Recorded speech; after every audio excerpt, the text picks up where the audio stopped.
ਤੁਸੀਂ ਵੇਖ ਰਹੇ ਹੋ ਟੀਵੀ ਪੰਜਾਬੀ ਦੁਨੀਆ ਪ੍ਰੋਗਰਾਮ ਧਰਮ ਅਤੇ ਸਮਾਜ ਲੈ ਕੇ ਅਸੀਂ ਤੁਹਾਡੀ ਸੇਵਾ 'ਚ ਹਾਜ਼ਰ ਹੋ ਗਏ। ਮੈਂ ਹਰਜੀਤ ਸਿੰਘ ਗਿੱਲ ਤੇ ਮੇਰੇ ਨਾਲ ਸਾਡੇ ਵਿਦਵਾਨ ਨੇ ਜੀ ਅੱਜ ਗੁਰਚਰਨ ਸਿੰਘ ਜੀਉਣਵਾਲਾ ਹਰੀ, ਜਿਹੜੇ ਸਿੱਖ ਧਰਮ ਦੇ ਵਿੱਚ ਜਿਹੜੀਆਂ ਵੱਧ ਰਹੀਆਂ ਕੁਰੀਤੀਆਂ ਨੇ, ਜਿਸ ਤਰੀਕੇ ਨਾਲ ਸਿੱਖ ਧਰਮ ਦੀ ਬੇਸਿਕ ਆਈਡੀਓਲੋਜੀ ਆ ਉਹਦੇ ਤੋਂ ਅਸੀਂ ਹੌਲੀ ਹੌਲੀ ਖਿਸਕਦੇ ਕਈ ਪਾਸੇ ਚਲ ਗਏ ਹਾਂ। ਹਿੰਦੂਇਜ਼ਮ ਦੀਆਂ ਜਿਹੜੀਆਂ ਸਾਡੇ ਤੇ ਪਈਆਂ ਹੋਈਆਂ ਡੂੰਘੀਆਂ ਧਾਰਨਾਵਾਂ ਨੇ ਉਹਨਾਂ 'ਚੋਂ ਅਸੀਂ ਬਾਹਰ ਨਹੀਂ ਨਿਕਲ ਰਹੇ।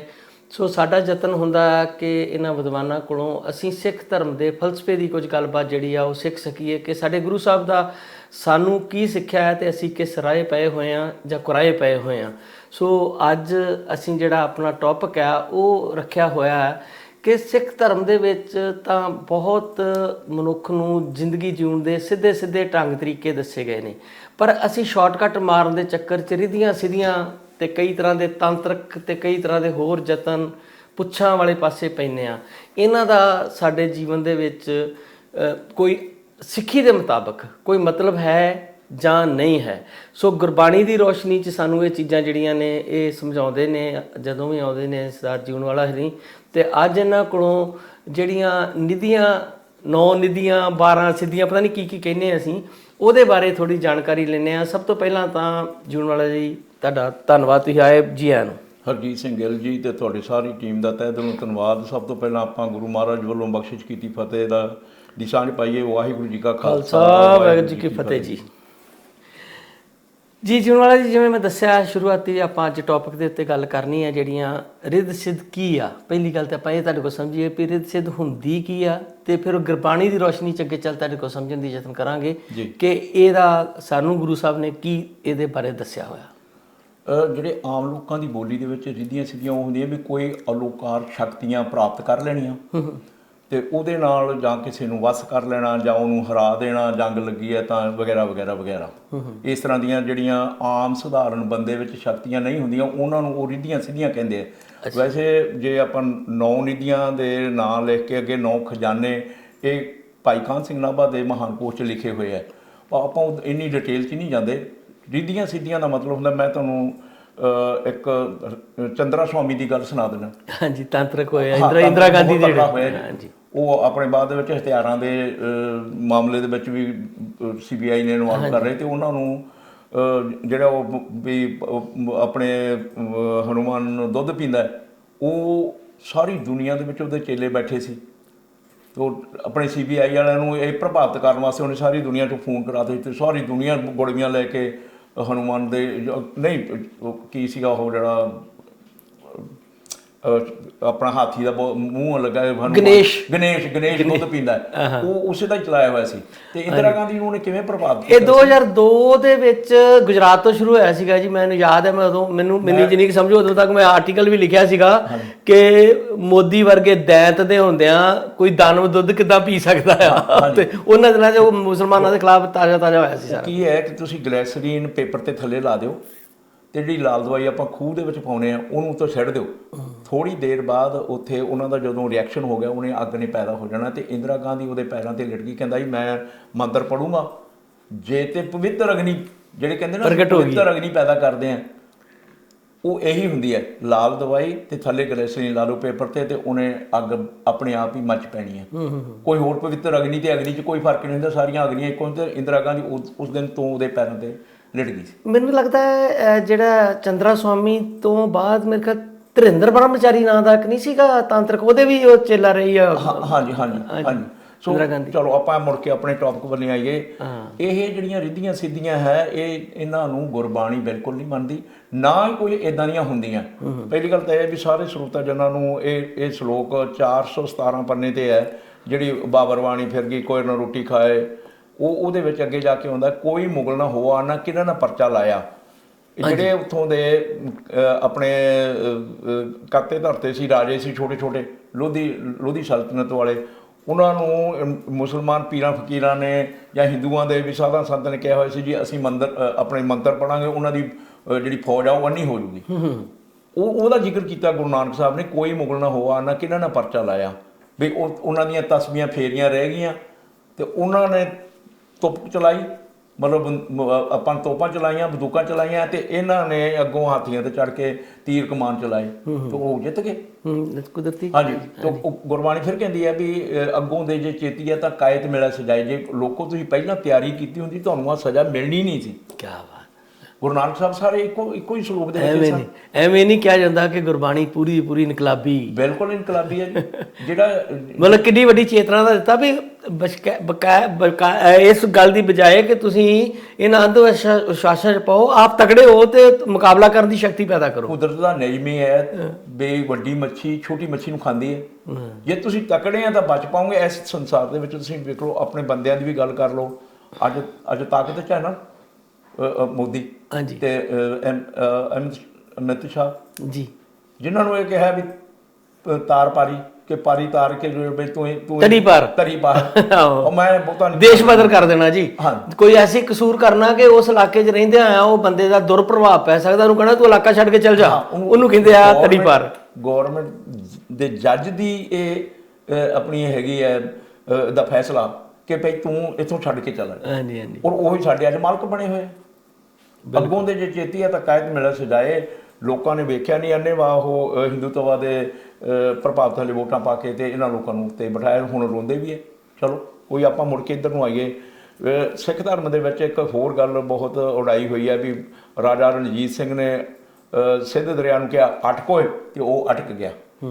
ਮੈਂ ਇੱਥੇ ਉਸ ਜੇ ਇਹੋ ਜਿਹਾ ਪ੍ਰਚਾਰ ਕਿ ਜੇ ਮੇਰੇ ਕਿਤੇ ਮਤਲਬ ਸਾਹਮਣੇ ਹੋ ਜਾਵੇ ਤਾਂ ਮੈਂ ਪੁੱਛਦਾ ਹੁੰਦਾ ਅਟਕ ਤਾਂ ਰੁਕ ਗਿਆ, ਸਿੰਧ ਦਰਿਆ ਰੁਕ ਗਿਆ। ਮਹਾਰਾਜਾ ਰਣਜੀਤ ਸਿੰਘ ਵੀ ਮਹਾਰਾਜਾ ਬਲੀ ਸੀ। ਸ਼ਾਇਦ ਪਾਣੀ ਦੇ ਕੋਈ ਕੰਨ ਸੀਗੇ ਵੀ ਪਾਣੀ ਨੇ ਸੁਣ ਲਿਆ। ਗੁਰੂ ਗੋਬਿੰਦ ਸਿੰਘ ਦੇ ਜਦੋਂ ਸਰਸਾ ਨਦੀ ਨੂੰ ਪਾਰ ਕਰਨਾ ਹੈ, ਸਰਸਾ ਨਦੀ ਚੜ੍ਹਾ ਆਇਆ ਹੋਇਆ, ਸਾਰੇ ਆਪਾਂ ਕਹਿੰਦੇ ਕਿ ਸਰਸਾ ਨਦੀ ਨੇ ਗੁਰੂ ਗੋਬਿੰਦ ਸਿੰਘ ਦੀ ਕੋਈ ਫਰਿਆਦ ਨਹੀਂ ਸੁਣੀ ਕਿ ਮਹਾਰਾਜਾ ਰਣਜੀਤ ਸਿੰਘ ਗੁਰੂ ਗੋਬਿੰਦ ਸਿੰਘ ਨਾਲੋਂ ਵੀ ਜ਼ਿਆਦਾ ਵੱਡਾ ਬਲੀ ਸੀ। ਇਹ ਸਾਰੀਆਂ ਗੱਲਾਂ ਮੈਂ ਪਾਕਿਸਤਾਨੀ ਇੱਕ ਲੜਕਾ ਮਤਲਬ ਬੰਦਾ ਮੇਰੀ ਜਾਣ ਪਛਾਣਾ, ਮੈਂ ਕਿਹਾ ਯਾਰ ਇਹ ਸਾਡੇ ਆਹ ਗੱਲ ਉਡਾਈ ਹੋਈ ਹੈ।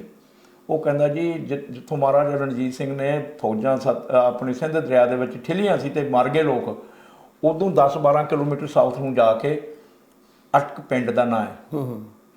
ਉਹਨਾਂ ਨੇ ਕਿਹਾ ਵੀ ਮਹਾਰਾਜਾ ਜੀ ਨੁਕਸਾਨ ਕਰਾਉਣ ਦੀ ਲੋੜ ਨਹੀਂ, ਉੱਥੋਂ ਜਾਓ, ਉੱਥੇ ਪੱਤਣ ਹੈ, ਉੱਥੋਂ ਪਾਣੀ ਦਾ ਵਹਾਅ ਡੂੰਘਾ ਨਹੀਂ ਹੈ, ਆਰਾਮ ਨਾਲ ਬੰਦੇ ਫੌਜੀ ਨਿਕਲ ਸਕਦੇ, ਤੇ ਉੱਥੋਂ ਪਾਰ ਕੀਤਾ। ਉੱਥੋਂ ਗੱਲ ਚੁਣਾ ਲਈ। ਮਹਾਰਾਜਾ ਰਣਜੀਤ ਸਿੰਘ ਨੇ ਅਟਕ ਨੂੰ ਕਿਹਾ ਵੀ ਅਟਕ ਓਏ, ਅਟਕ ਦਰਿਆ ਦਾ ਨਾਂ ਨਹੀਂ, ਅਟਕ ਪਿੰਡ ਦਾ ਨਾਂ ਹੈ। ਵੈਸੇ ਵੀ ਜੁਨਵਾਲਾ ਜੀ ਇਹਦੇ ਇਸ ਸੰਬੰਧ 'ਚ ਆਪਾਂ ਕਿਉਂਕਿ ਬਚਪਨ ਤੋਂ ਇਹ ਜਿਹੜੀ ਸਟੋਰੀ ਆ ਨਾ ਢਾਡੀਆਂ ਰਾਗੀਆਂ ਕੋ ਸੁਣਦੇ ਆਏ ਆ, ਉਹ ਆਪਣੇ ਢੰਗ ਨਾਲ ਸੁਣਾਉਂਦੇ ਆ, ਪਰ ਉਹਦੇ ਵਿੱਚ ਤੇ ਜਿਹੜੇ ਪ੍ਰਸਿੱਧ ਆਪਣੇ ਹੈਗੇ ਸੀ ਜੋਗਾ ਸਿੰਘ ਜੋਗੀ, ਉਹਨਾਂ ਦਾ ਮੈਂ ਸੁਣਿਆ ਹੋਇਆ, ਉਹ ਕਹਿੰਦੇ ਆ ਕਿ ਉਹ ਜਦੋਂ ਅਟਕ ਦਰਿਆ ਤੇ ਪਹੁੰਚੇ ਤੇ ਪਾਣੀ ਬਹੁਤ ਚੜਿਆ ਹੋਇਆ ਸੀਗਾ। ਮਹਾਰਾਜਾ ਰਣਜੀਤ ਸਿੰਘ ਨੇ ਇਹ ਸੋਚਿਆ ਕਿ ਪਾਣੀ ਜਿਹੜੇ ਸੀਜ਼ਨਲ ਦਰਿਆ ਹੁੰਦੇ ਇੱਕਦਮ ਚੜ੍ਹਦੇ ਇੱਕਦਮ, ਮੈਨੂੰ ਖੁਦ ਪਤਾ, ਮੈਂ ਕੰਮ ਕੀਤਾ ਗੁਰਦਾਸਪੁਰ ਡਿਸਟ੍ਰਿਕਟ 'ਚ, ਇੱਕ ਉੱਜ ਦਰਿਆ ਹੈ ਉੱਥੇ। ਉਹ ਜਦੋਂ ਅਸੀਂ ਗੋਦਾਮ ਨੂੰ ਵੇਖਣ ਜਾਂਦੇ, ਕੰਸਟਰਕਸ਼ਨ ਹੁੰਦੀ ਸੀ ਤੇ ਪਿੱਛੋਂ ਦੀ ਲੰਘ ਕੇ ਚੱਲ ਜਾਂਦੇ, ਆਉਣ ਵੇਲੇ ਬੇੜੀ ਤੋਂ ਬਗੈਰ ਲੰਘਿਆ ਨਹੀਂ ਜਾਂਦਾ, ਇੱਕਦਮ ਪਾਣੀ ਘੰਟੇ ਚੜ ਜਾਂਦਾ, ਉੱਤਰ ਜਾਂਦਾ। ਚੋਅ ਹੁੰਦੇ ਆ। ਹਾਂਜੀ, ਉਹਨਾਂ ਨੂੰ ਆਪਾਂ ਚੋਅ ਕਹਿੰਦੇ। ਜਿੱਥੋਂ ਦੀ ਤੁਸੀਂ ਗੱਲ ਕਰਦੇ ਨਾ ਪਹਾੜੀ ਇਲਾਕੇ ਚੋਅ ਹੁੰਦੇ ਆ, ਮੀਂਹ ਪਿਆ, ਪਰ ਉਹ ਕਾਫੀ ਵੱਡੇ ਦਰਿਆ ਵਰਗੇ ਹੀ ਨੇ। ਉੱਜ ਜਿਹੜਾ ਉਹ ਰਾਵੀ ਜਾ ਕੇ ਪੈਂਦਾ ਬਾਅਦ ਚ, ਉਹਨਾਂ ਦਾ ਵਹਾਅ 3-4 ਘੰਟੇ ਰਹਿੰਦਾ, ਫਿਰ ਹਟ ਜਾਂਦਾ। ਅੱਛਾ, ਇਦਾਂ ਦੀ ਉਹ ਦੱਸਦੇ ਆ ਜੋਗੀ ਦਾ ਮੈਂ ਸੁਣਿਆ ਕਿ ਉਹਨਾਂ ਨੇ ਇਹ ਵੇਖਿਆ ਕਿ ਜਜ਼ਬਾ ਆ, ਜੋਸ਼ ਆ, ਨਿਹੰਗ ਸਿੰਘ ਕਹਿੰਦੇ ਚਲੋ ਜੀ ਕਰਨਾ ਹੀ ਕਰਨਾ, ਤੇ ਉਹਨਾਂ ਨੇ ਬਹਾਨਾ ਇਹ ਲਾਇਆ ਕਿ ਚਲੋ ਇਸ ਹਿਸਾਬ ਨਾਲ ਪਾਣੀ ਥੱਲੇ ਹੋ ਜਾਊਗਾ। ਉਹਨਾਂ ਕਿਹਾ ਜੇ ਵੈਂਤੂਰਾ ਪਿੱਛੋਂ ਆਉਣ ਵਾਲਾ ਜਿਹੜਾ ਤੋਪਖਾਨਾ, ਉਹਨੂੰ ਆ ਲੈਣ ਦਿਓ। ਤੇ ਉਹ ਨਿਹੰਗ ਸਿੰਘ ਕਹਿੰਦੇ ਵੀ ਅਸੀਂ ਤਾਂ ਅਰਦਾਸਾਂ ਸੁਧਿਆ, ਅਸੀਂ ਤਾਂ ਰੁਕਣਾ ਨਹੀਂ। ਉਹ ਪੜ੍ਹਦੇ ਵੀ ਕਿ ਗਾਉਂਦੇ ਵੀ ਤੇਰਾ ਵੰਤੂਰਾ ਆਵੇ ਨਾ ਆਵੇ, ਵੀ ਖਾਲਸਾ ਤੇ ਨਿਕਲ ਗਿਆ। ਉਹਨਾਂ ਦੇ ਫਿਰ ਖਿੱਲਤਾ ਵਿੱਚੋਂ ਦੀ। ਉਹ ਕਈ ਵਾਰ ਜੋਸ਼ ਤੋਂ ਬੋਲਣ ਲਈ ਇੱਦਾਂ ਦੀਆਂ ਕਹਾਣੀਆਂ ਬਣਦੀਆਂ ਨੇ ਤੇ ਫਿਰ ਉਹਨੂੰ ਅਸੀਂ ਸੱਚ ਮੰਨ ਲੈਂਦੇ ਹਾਂ। ਠੀਕ। ਹੁਣ ਗੱਲ ਇੱਦਾਂ ਜੀ ਵੀ ਗੁਰਬਾਣੀ ਕਹਿੰਦੀ ਹੈ ਸਤਿਗੁਰ ਮਿਲਿਆ ਉਲਟੀ ਪਈ, ਨਵ ਨਿਧ ਖਰਚੋ ਖਾਓ। ਉਲਟੀ ਪਈ, ਪਹਿਲਾਂ ਮੇਰੀ ਮੱਤ ਹੋਰ ਸੀ, ਹੁਣ ਮੇਰੀ ਮੱਤ ਚੰਗੇ ਪਾਸੇ ਨੂੰ ਹੋ ਗਈ, ਤੇ ਆਹ ਸਾਰੇ ਖਜ਼ਾਨੇ ਮੈਨੂੰ ਪ੍ਰਾਪਤ ਹੋ ਗਏ। ਬਾਕੀ ਖਜ਼ਾਨੇ ਮਤਲਬ ਜਿਹੜੇ ਕਹਿੰਦੇ ਆ ਨਾ ਵੀ ਸ਼ਕਤੀਆਂ, ਦੇਖੋ ਨਾ ਗੁਰੂ ਗੋਬਿੰਦ ਸਿੰਘ ਦਾ ਕਿ ਕੋਈ ਇੱਕ ਸਿੱਖ ਜਾਂ 40 ਸਿੱਖ ਚਮਕੌਰ ਦੀ ਗੜੀ 'ਚ ਘਿਰੇ ਹੋਏ ਆ। ਤੇ ਮੈਂ ਇਹਦਾ ਕੰਪੈਰੀਜ਼ਨ ਕਰਦਾ 1971 ਦੀ ਲੜਾਈ ਨਾਲ ਵੀ। ਇੱਕ ਪਾਸੇ ਜਨਰਲ ਨਿਆਜ਼ੀ ਕੋਲ ਹਜ਼ਾਰਾਂ, ਮਤਲਬ 90,000 ਮੋਟੇ ਤੌਰ ਤੇ ਕਹਿੰਦੇ ਆ ਫੌਜੀ ਹੈ, ਜਿਹਨੇ ਸਰੈਂਡਰ ਕੀਤਾ। ਚ ਪਹਿਲਾਂ ਮਰੇ ਵੀ ਕਈ ਕੁਝ ਹੋਣਗੇ, ਲੱਖ ਦੇ ਕਰੀਬ ਫੌਜ ਜਿਉਂਦੇ ਆ। ਇੰਨੇ ਬੰਦਿਆਂ ਨੇ ਹਥਿਆਰਬੰਦ ਹੋਣ ਦੇ ਬਾਵਜੂਦ ਵੀ ਸਰੈਂਡਰ ਕਰਤਾ। ਤੇ ਗੁਰੂ ਗੋਬਿੰਦ ਸਿੰਘ ਦਾ ਜਿਹੜੇ ਸਿੱਖ ਭੁੱਖੇ ਮਰ ਰਹੇ ਆ, ਫਿਰ ਵੀ ਹੱਥੋਂ ਤਲਵਾਰ ਨਹੀਂ ਛੱਡੀ ਜਿੰਨਾ ਚਿਰ ਮਰ ਨਹੀਂ ਗਏ। ਇਹ ਹੈ ਨੌ ਨਿਧੀਆਂ ਜਿਹੜੀਆਂ ਪਿੱਛੇ ਲੱਗੀਆਂ ਫਿਰ ਸਿੱਖਾਂ ਦੇ। ਉਹ ਕਹਿੰਦੇ 18 ਸਿੱਧੀਆਂ ਪਿੱਛੇ ਲੱਗੀਆਂ ਫਿਰਨ, ਜਿਨ ਨਿਜ ਕਰ ਵਸੈ ਨਿਜ ਥਾਏ। ਨਿਜ ਆਪਣੇ ਅੰਦਰ ਪਰਮਾਤਮਾ ਦਾ ਜਿਹੜਾ ਟਿਕਾਣਾ ਵੀ ਹੈ ਨਾ, ਵੀ ਹਿਰਦੇ 'ਚ ਵਸਦਾ ਹੈ। ਉਹ ਕਹਿੰਦਾ ਜਿਹੜਾ ਬੰਦਾ ਆਪਦੇ ਹਿਰਦੇ ਦੀ ਆਵਾਜ਼ ਨੂੰ ਪਛਾਣ ਲੈਂਦਾ, ਉਹਦੇ ਕੋਲੇ ਸਾਰੀਆਂ 9 ਨਿਧੀਆਂ 12 ਸਿੱਧੀਆਂ 18 ਸਿੱਧੀਆਂ ਜੋ ਜਿੰਨੀਆਂ ਵੀ ਸਿੱਧੀਆਂ ਰਹਿੰਦੀਆਂ ਉਹ ਸਾਰੀਆਂ ਆ ਜਾਂਦੀਆਂ। ਪਿੱਛੇ ਲੱਗੀਆਂ ਪਰ ਵੀ ਮੈਂ ਨਹੀਂ ਉਹਨਾਂ ਦੇ ਪਿੱਛੇ ਭੱਜ ਰਿਹਾ, ਉਹ ਮੇਰੇ ਪਿੱਛੇ ਆ ਰਹੀਆਂ। ਮਤਲਬ ਬੰਦੇ ਕੋਲੇ ਤਾਕਤ ਹੀ ਇੰਨੀ ਆ ਜਾਂਦੀ ਹੈ, ਮੈਂ ਮਰ ਸਕਦਾ, ਰੁਕ ਨਹੀਂ ਸਕਦਾ। ਸਿੰਪਲ ਗੱਲ ਹੈ। ਹੁਣ ਗੁਰਬਾਣੀ ਮੁਤਾਬਕ ਕੋਈ ਚਮਤਕਾਰ ਹੁੰਦਾ ਹੀ ਨਹੀਂ ਹੈ। ਮੇਰੇ ਖਿਆਲ 'ਚ ਇਸ ਚੀਜ਼ ਨੂੰ ਇਦਾਂ ਵੀ ਆਪਾਂ ਪਰਿਭਾਸ਼ਾ ਦੇ ਸਕਦੇ ਹਾਂ ਕਿ ਮਨੁੱਖ ਕੋਲ ਇਸ ਤਰ੍ਹਾਂ ਦਾ ਵਿਲ ਪਾਵਰ ਆ ਜਾਣੀ ਕਿ ਉਹ ਜੋ ਚਾਹੇ ਉਹ ਪ੍ਰਾਪਤੀ ਕਰ ਸਕਦਾ ਆਪਣੇ ਨਿਜ ਬਲ ਦੇ ਉੱਤੇ। ਇਹਨੂੰ ਹੀ ਰਿੱਧੀਆਂ ਸਿੱਧੀਆਂ ਦਾ ਨਾਂ ਦਿੱਤਾ ਗਿਆ ਕਿ ਕੋਈ ਹੋਰ ਆ ਕੇ ਸਾਡੇ ਲਈ ਕੋਈ ਸਾਨੂੰ ਤਾਕਤ ਆਵੇ, ਉਹ ਸ਼ਕਤੀ ਪ੍ਰਦਾਨ ਕਰੇ। ਗੁਰੂ ਸਾਹਿਬ ਦੀ ਫਿਲਾਸਫੀ ਮੁਤਾਬਕ ਕਿ ਮਨੁੱਖ ਆਪ ਇੰਨਾ ਸ਼ਕਤੀਸ਼ਾਲੀ ਹੋਵੇ ਕਿ ਉਹ ਜਿਹੜੀ ਚੀਜ਼ ਦਾ ਟਾਰਗੇਟ ਹੈ ਉਹਨੂੰ ਅਚੀਵ ਕਰ ਸਕੇ। ਗੁਰਬਾਣੀ ਦੇ ਵਿੱਚ ਕਬੀਰ ਸਾਹਿਬ ਦਾ ਮੈਨੂੰ ਇੱਕ ਸਲੋਕ ਯਾਦ ਆ ਗਿਆ ਜੀ। ਉਹ ਕਹਿੰਦਾ ਰਾਮ ਕਬੀਰਾ ਇੱਕ ਭਇਆ ਕੋਈ ਨਾ ਸਕੈ ਪਛਾਣੀ। ਮੈਂ ਤਾਂ ਪਰਮਾਤਮਾ ਦਾ ਰੂਪ ਹੋ ਗਿਆ। ਆਪ ਤੋਂ ਜਾਏ ਚੜੇ ਸਿੰਘਾਸਨ ਮਿਲੇ ਹੈ ਸਾਰੰਗ ਪਾਣੀ। ਕਹਿੰਦਾ ਮੈਂ ਤਾਂ ਰੱਬ ਦੇ ਸਿੰਘਾਸਨ ਤੇ ਬੈਠ ਗਿਆ। ਅੱਛਾ, ਮੈਂ ਤੇ ਰੱਬ 'ਚ ਮੇਰੇ 'ਚ ਫਰਕ ਹੀ ਕੋਈ ਨਹੀਂ। ਹਾਂ, ਇਹ ਹੈ ਗੁਰਬਾਣੀ ਬੰਦੇ ਨੂੰ ਹੀ ਰੱਬ ਬਣਾਉਂਦੀ ਹੈ। ਪਹਿਲਾਂ ਗੁਰੂ ਨਾਨਕ ਸਾਹਿਬ ਤੋਂ ਪਹਿਲਾਂ ਧਾਰਮਿਕ ਲੋਕ ਬੜੇ ਹੋਏ, ਕਹਿੰਦੇ ਸੀ ਆਹ ਕਰੋ ਜੀ, ਆਹ ਕਰੋ ਜੀ, ਤੁਸੀਂ ਜੱਗ ਕਰੋ ਜੀ, ਪੂਜਾ ਕਰੋ। ਪਰ ਸਾਰੀਆਂ ਚੀਜ਼ਾਂ ਨੂੰ ਗੁਰਬਾਣੀ ਰੱਦ ਕਰਦੀ ਹੈ ਤੇ ਗੁਰਬਾਣੀ ਕਹਿੰਦੀ ਬੰਦੇ ਤੂੰ ਹੀ ਰੱਬ ਬਣ ਸਕਦਾ ਜੀ। ਕਬੀਰ ਜੀ ਵਰਗਾ ਇੱਕ ਮੇਰੇ ਖਿਆਲ ਭਗਤ ਰਵਿਦਾਸ ਹੋਰਾਂ ਦਾ ਵੀ ਹੈ, ਜੇ ਤੋਹੇ ਮੋਹੇ ਵਾਲਾ ਵੀ ਤੂੰ ਤੇ ਮੈਂ ਕੋਈ ਫਰਕ ਹੀ ਨਹੀਂ ਹੈ। ਮੇਰੇ ਖਿਆਲ ਹੈਗਾ ਵੀ ਇਦਾਂ ਦਾ। ਹਾਂਜੀ ਹੈਗਾ। ਸੋ ਇਸ ਤਰ੍ਹਾਂ ਹੁੰਦਾ ਦਿਮਾਗ ਕਈ ਵਾਰ ਕਿਸੇ ਆਪਣੇ ਭਗਤ ਦੀ ਬਾਣੀ ਯਾਦ ਆਉਂਦੀ ਕਦੇ। ਮਤਲਬ ਮੈਂ 5 ਸਾਲ ਪਾਠ ਕੀਤਾ, ਉਹਦੇ ਨਾਲ ਕਾਫੀ ਸਾਰੀ ਬਾਣੀ ਯਾਦ ਹੋਈ ਹੈ। ਉਹ ਗੱਲ ਇਹ ਸੀ ਵੀ ਜੇ ਅਸੀਂ ਰਿੱਧੀਆਂ ਸਿੱਧੀਆਂ ਨੂੰ ਕੱਟਣਾ ਨਾ, ਤੇ ਜੇ ਜਪਜੀ ਵੀ ਕਿਤੇ ਪੜ੍ਹਿਆ ਹੁੰਦਾ, ਲੋਕਾਂ ਨੇ ਪੜ੍ਹਿਆ ਬਹੁਤ ਹੈ, ਮੈਂ ਕਹਿੰਦਾ ਜੇ ਸਮਝਿਆ ਹੁੰਦਾ, ਪੜ੍ਹਿਆ ਵੀ ਨਹੀਂ ਹੈ, ਰੱਟੇ ਲਾਏ ਹੈ। ਬਾਣੀ ਦੇ ਵਿੱਚ ਭੁਗਤ ਗਿਆਨ ਦਇਆ ਭੰਡਾਰਨ ਘਟ ਘਟ ਵਾਜਾ ਨਾਦ, ਆਪ ਨਾਥ ਨਾਥੀ ਸਭ ਜਾਂਕੀ ਰਿੱਧ ਸਿੱਧ ਰਿੱਧ ਤੇ ਸਿੱਧ ਕੀ ਹੈ ਅਵਰਾ ਸਾਧ। ਇਹ ਸਾਡਾ ਸਵਾਦ ਨਹੀਂ ਹੈ। ਗੁਰਬਾਣੀ ਦੇ ਜਪਜੀ ਜਿਹੜੀ ਸਾਡੀ ਪਹਿਲੀ ਬਾਣੀ ਹੈ, ਪਹਿਲੇ ਗੁਰੂ ਦੀ ਪਹਿਲੀ ਬਾਣੀ, ਗੁਰੂ ਗ੍ਰੰਥ ਸਾਹਿਬ ਦੇ ਵਿੱਚ ਪਹਿਲੀ ਬਾਣੀ, ਉਹ ਇਹਨਾਂ ਤੁਕਾਂ ਨਾਲ ਕੱਟ ਦਿੰਦੀ ਹੈ, ਖੰਡਨ ਕਰਦੀ ਹੈ। ਰਿੱਧ ਸਿੱਧ ਅਵਰਾ ਸਾਧ ਸਾਡਾ ਨਹੀਂ ਹੈ। ਹੋਊਗਾ ਕਿਸੇ ਦੇ ਕੋਲੇ, ਸਾਡਾ ਨਹੀਂ ਹੈ। ਸਾਡਾ ਉਹਦੇ ਨਾਲ ਕੋਈ ਤਾਲੁਕਾਤ ਨਹੀਂ। ਕੀ ਬਾਤ। ਰਿੱਧ ਸਿੱਧ ਅਵਰਾ ਸਾਧ ਸੰਜੋਗ ਵਿਜੋਗ ਦੋ ਕਾਰ ਚਲਾਵਾ ਲੇਖਿਆ ਵਾ ਭਾਗ। ਪਰਮਾਤਮਾ ਦੇ ਨਿਯਮਾਂ ਦੇ ਨਾਲ ਜੁੜਨਾ, ਸੰਜੋਗ ਵਿਜੋਗ ਉਹਨਾਂ ਤੋਂ ਵਿਛੜ ਜਾਣਾ, ਉਲਟ ਕੰਮ ਕਰਨੇ। ਜੇ ਆਪਾਂ ਜ਼ਿਆਦਾ ਸ਼ਰਾਬ ਪੀਵਾਂਗੇ ਤੇ ਛੇਤੀ ਮਰ ਜਾਣਾ। ਲਿਖਿਆ ਵਾ ਭਾਗ ਮਤਲਬ ਤੁਹਾਡੇ ਕੀਤੇ ਹੋਏ ਕੰਮਾਂ ਕਰਕੇ ਤੁਹਾਡੀ ਜ਼ਿੰਦਗੀ ਅੱਗੇ ਜਾਣੀ ਹੈ। ਲਿਖਿਆ ਵਾ ਭਾਗ, ਜੋ ਕੁਛ ਤੁਸੀਂ ਕੀਤਾ ਉਹਦਾ ਫਲ ਤੁਹਾਨੂੰ ਮਿਲਣਾ। ਜੇ ਤੁਸੀਂ ਚੰਗੇ ਨਿਯਮਾਂ ਦੇ ਮੁਤਾਬਕ ਜ਼ਿੰਦਗੀ ਜੀ ਰਹੇ ਤਾਂ ਚੰਗੀ ਜ਼ਿੰਦਗੀ। ਤੁਸੀਂ ਵੇਖੋ ਜੀ ਕੱਲ੍ਹ ਪਰਸੋਂ ਆਪਣਾ ਕੋਈ ਹੁਣ ਮੁੰਡੇ ਕਿੰਨੇ ਫਰਾਰ ਹੋਏ, ਦੋ ਦੇ ਵਾਰੰਟ, ਇੱਕ ਦਾ ਅੱਜ ਵਾਰੰਟ ਕੱਢੇ ਹੋਏ ਹੈ। ontario ਗੌਰਮੈਂਟ ਨੇ ਆਪਣੇ ਕੁੜੀਆਂ ਨੂੰ ਕੁੱਟ ਕੇ ਤੇ ਭੱਜ ਗਿਆ। ਸੈਕਸ਼ੂਅਲ ਅਸਾਲਟ ਦੇ ਸਾਡੇ ਲੋਕ ਬੜਾ ਹੀ ਕੰਮ ਕਰ ਰਹੇ ਇੱਥੇ। ਕੋਈ ਟਰੱਕਾਂ ਵਾਲੇ ਆ ਮਾਰ ਕੇ 2 ਮੁੰਡਿਆਂ ਦੀ ਖਬਰ ਆ ਰਹੀ ਹੈ, ਪੰਜਾਬੀ ਮੁੰਡੇ ਸੀਗੇ, ਉਹਨਾਂ ਦੀ ਕੋਈ ਬਹੁਤ ਬੁਰੀ ਤਰ੍ਹਾਂ ਨਾਲ ਕੁੱਟਿਆ। ਪਰ ਮੈਨੂੰ ਇਹ ਨਹੀਂ ਸੀ ਪਤਾ ਕਿ ਉਹ ਕਿਸੇ ਫੀਮੇਲ ਦੇ ਨਾਲ ਹੋਇਆ। ਮੈਂ ਸਮਝਿਆ ਲੜਕਿਆਂ ਦੀ ਆਪਸੀ ਲੜਾਈ ਦਾ। ਹੋਰ ਤੁਸੀਂ ਇੱਕ ਆਪਣਾ ਲਵਪ੍ਰੀਤ ਸਿੰਘ ਸੀਗਾ ਜਿਹੜਾ 22 ਜਾਂ 24 ਈਅਰ ਦਾ, 2-3 ਸਾਲ ਤੋਂ ਟਰੱਕ ਚਲਾਉਣ ਲੱਗਾ ਸੀ। ਕੂਬਿਕ ਤੋਂ 9.5 ਘੰਟਿਆਂ ਵਿੱਚ 850 ਕਿਲੋਮੀਟਰ ਟਰੱਕ ਦਬਲ ਕੇ ਲਿਆਇਆ। ਅਖੀਰ ਆ ਕੇ ਉਹਦਾ ਡੀਜ਼ਲ ਮੁੱਕਿਆ, ਡੀਜ਼ਲ ਪਾਉਂਦੇ ਨੂੰ ਆ ਕੇ ਅਰੈਸਟ ਕੀਤਾ ਪੁਲਿਸ ਨੇ। ਕੂਬਿਕ ਦੀ ਪੁਲਿਸ ਨੂੰ ਇਹ 2-3 ਹਫ਼ਤੇ ਪੁਰਾਣੀ ਗੱਲ ਹੈ। ਸੰਯੋਗ ਵਿਯੋਗ ਦੋਏ ਕਾਰ ਚਲਾਵੇ ਲਿਖਿਆ ਵਾ ਭਾਗ। ਮੈਂ ਟਰੱਕ ਆਪ ਚਲਾਉਣਾ ਜੀ, ਪੁਲਿਸ ਵਾਲੇ ਨੇ ਲਾਈਟ ਲਾਈ ਨਹੀਂ, ਆਪਾਂ ਨਾਲ ਦੀ ਨਾਲ ਬ੍ਰੇਕ ਲਾ ਕੇ ਰੋਕ ਲਿਆ। ਹਾਂਜੀ ਦੱਸੋ। ਨਹੀਂ, ਸਿੰਪਲ ਚੈਕਿੰਗ ਆ। ਹੁਣ ਜੇ ਮੈਂ ਦਬਲਦਾ ਤਾਂ ਉਹ ਮੇਰਾ ਪਿੱਛਾ ਕਰਨਗੇ, ਫਿਰ ਹੋਰ ਕਿੰਨੇ ਕੇਸ ਪਾਉਣਗੇ ਉੱਤੇ। ਮੈਂ ਇਨਕਾਰੀ ਨਹੀਂ ਹੋ ਸਕਦਾ। ਪਤਾ ਸਾਨੂੰ ਵੀ ਗੌਰਮੈਂਟ ਦਾ ਜਿਹੜਾ ਕਾਨੂੰਨ ਹੈਗਾ, ਜੇ ਮੇਰੇ ਪਿੱਛੇ ਕਿਧਰੇ ਲਾਈਟਾਂ ਲਾਤੀਆਂ ਪੁਲਿਸ ਵਾਲੇ ਨੇ, ਮੈਨੂੰ ਰੁਕਣਾ ਹੀ ਪੈਣਾ। ਇਹ ਗੱਲ ਬਾਤ ਦੀ ਹੈ ਵੀ ਮੇਰੇ 'ਚ ਕੋਈ ਨੁਕਸ ਹੈਗਾ ਜਾਂ ਰੂਟੀਨ ਚੈਕਿੰਗ। ਔਰ ਜੇ ਮਨ ਦੇ ਵਿੱਚ ਕੋਈ ਚੋਰ ਹੈ ਤੇ ਤਾਂ ਹੀ ਫਿਰ ਇਦਾਂ ਭੱਜਿਆ। ਠੀਕ ਹੈ। ਸੰਯੋਗ ਵਿਯੋਗ ਦੋਏ ਕਾਰ, ਸੰਯੋਗ ਹੁੰਦਾ ਜੁੜਨਾ, ਵਿਯੋਗ ਹੁੰਦਾ ਵਿਛੜਨਾ, ਦੋਏ ਕਾਰ ਚਲਾਵਾ। ਇਹਨਾਂ ਦੇ ਕਰਨ ਨਾਲ ਹੀ ਸਾਡੀ ਕੰਮ। ਹੋਰ ਐਗਜ਼ਾਮਪਲ ਦੇ ਦੇਣਾ, ਤੁਸੀਂ ਪੈਟਰੋਲ ਬਣਾਇਆ ਜਾਂਦਾ ਨਾ ਕੁਝ ਚੀਜ਼ਾਂ ਜੋੜ ਕੇ, ਪੈਟਰੋਲ ਨੂੰ ਆਪਾਂ ਗੱਡੀ 'ਚ ਪਾ ਦਿੰਦੇ ਹਾਂ ਤੇ ਉਹ ਵਿਯੋਗ ਹੋ ਜਾਂਦਾ। ਜਿੰਨਾ ਪੈਟਰੋਲ ਤੁਸੀਂ ਯੂਜ਼ ਕੀਤਾ ਉਹਦੇ ਮੁਤਾਬਕ ਤੁਹਾਡੀ ਕਾਰ ਅੱਗੇ ਚਲੀ ਗਈ। ਲਿਖਿਆ ਹੋਇਆ ਭਾਗ, ਜਿੰਨਾ ਪੈਟਰੋਲ ਪਾਇਆ ਸੀ ਜੇ ਤੁਸੀਂ 10 ਲੀਟਰ ਪਾਇਆ ਤਾਂ 10 ਲੀਟਰ ਬਾਅਦ ਖੜ ਜਾਏਗੀ। ਜਿਹੜਾ ਕੰਮ ਤੁਸੀਂ ਕੀਤਾ ਉਹਦਾ ਇਫਜ਼ਾਨਾ ਤੁਹਾਨੂੰ ਮਿਲਣਾ, ਅਦਰਵਾਈਜ਼ ਨਹੀਂ। ਜੇ ਜਪਜੀ ਅਸੀਂ ਧਿਆਨ ਨਾਲ ਪੜ੍ਹ ਲਈਏ, ਸਮਝ ਲਈਏ, ਮੇਰਾ ਸਮਝ ਲਈਏ, ਮੈਂ ਪੜ੍ਹਨ ਤੋਂ ਬਾਅਦ ਫਿਰ ਹੈ ਨਾ, ਜਿਵੇਂ ਪੜ੍ਹਦੇ ਤਾਂ ਪਰ ਰੋਜ਼ ਹੀ ਆ। ਗੁਰੂ ਨਾਨਕ ਸਾਹਿਬ ਨੂੰ ਕਹਿੰਦੇ ਨਾ, ਗਾਵੀਏ ਬੜੀਆਂ ਹੇਕਾਂ ਲਾ ਲਾ ਕੇ ਪੜ੍ਹਦੇ ਉੱਚੀ ਉੱਚੀ, ਗਾਵੀਏ ਸੁਣੀਏ ਮਨ ਰੱਖੀਏ ਭਾਵ। ਮਤਲਬ ਛੱਤਾਂ ਐ ਲੱਗੀਆਂ ਹੋਈਆਂ ਵੀ ਜੇ ਤੂੰ ਗਾ ਰਿਹਾ ਫਿਰ ਉਹਨੂੰ ਕੰਨਾਂ ਨਾਲ ਸੁਣ, ਅੰਦਰ ਲੈ ਕੇ ਜਾ, ਮਨ ਚ ਵਸਾ, ਮਨ ਰੱਖੀਏ ਭਾਵ। ਇੱਕ ਤਾਂ ਜਾ ਕੇ ਤੈਨੂੰ ਸਮਝ ਪੈਣੀ ਹੈ। ਨਹੀਂ ਤਾਂ 40 ਸਾਲ ਲੋਕ ਪਾਠ ਕਰਦੇ ਆ, ਉਹਨਾਂ ਨੂੰ ਪਤਾ ਨਹੀਂ ਲੱਗਦਾ ਜਪਜੀ ਦਾ ਮਤਲਬ ਕੀ ਹੈ। ਮੇਰੇ ਬਾਪ ਨੇ ਨਹਾਉਣ ਤੋਂ ਬਾਅਦ ਕਈ ਸਾਰੀਆਂ ਪੌੜੀਆਂ ਪੜ੍ਹਨੀਆਂ, ਹਰਿਆ ਹੋਇਆ ਭਾਈ। ਮੈਂ ਇੱਕ ਦਿਨ ਪੁੱਛ ਲਿਆ ਕੁਛ ਵੀ ਹਰਿਆ ਬੰਦਾ ਉਹ ਕਿਵੇਂ ਹੋ ਜਾਊਗਾ?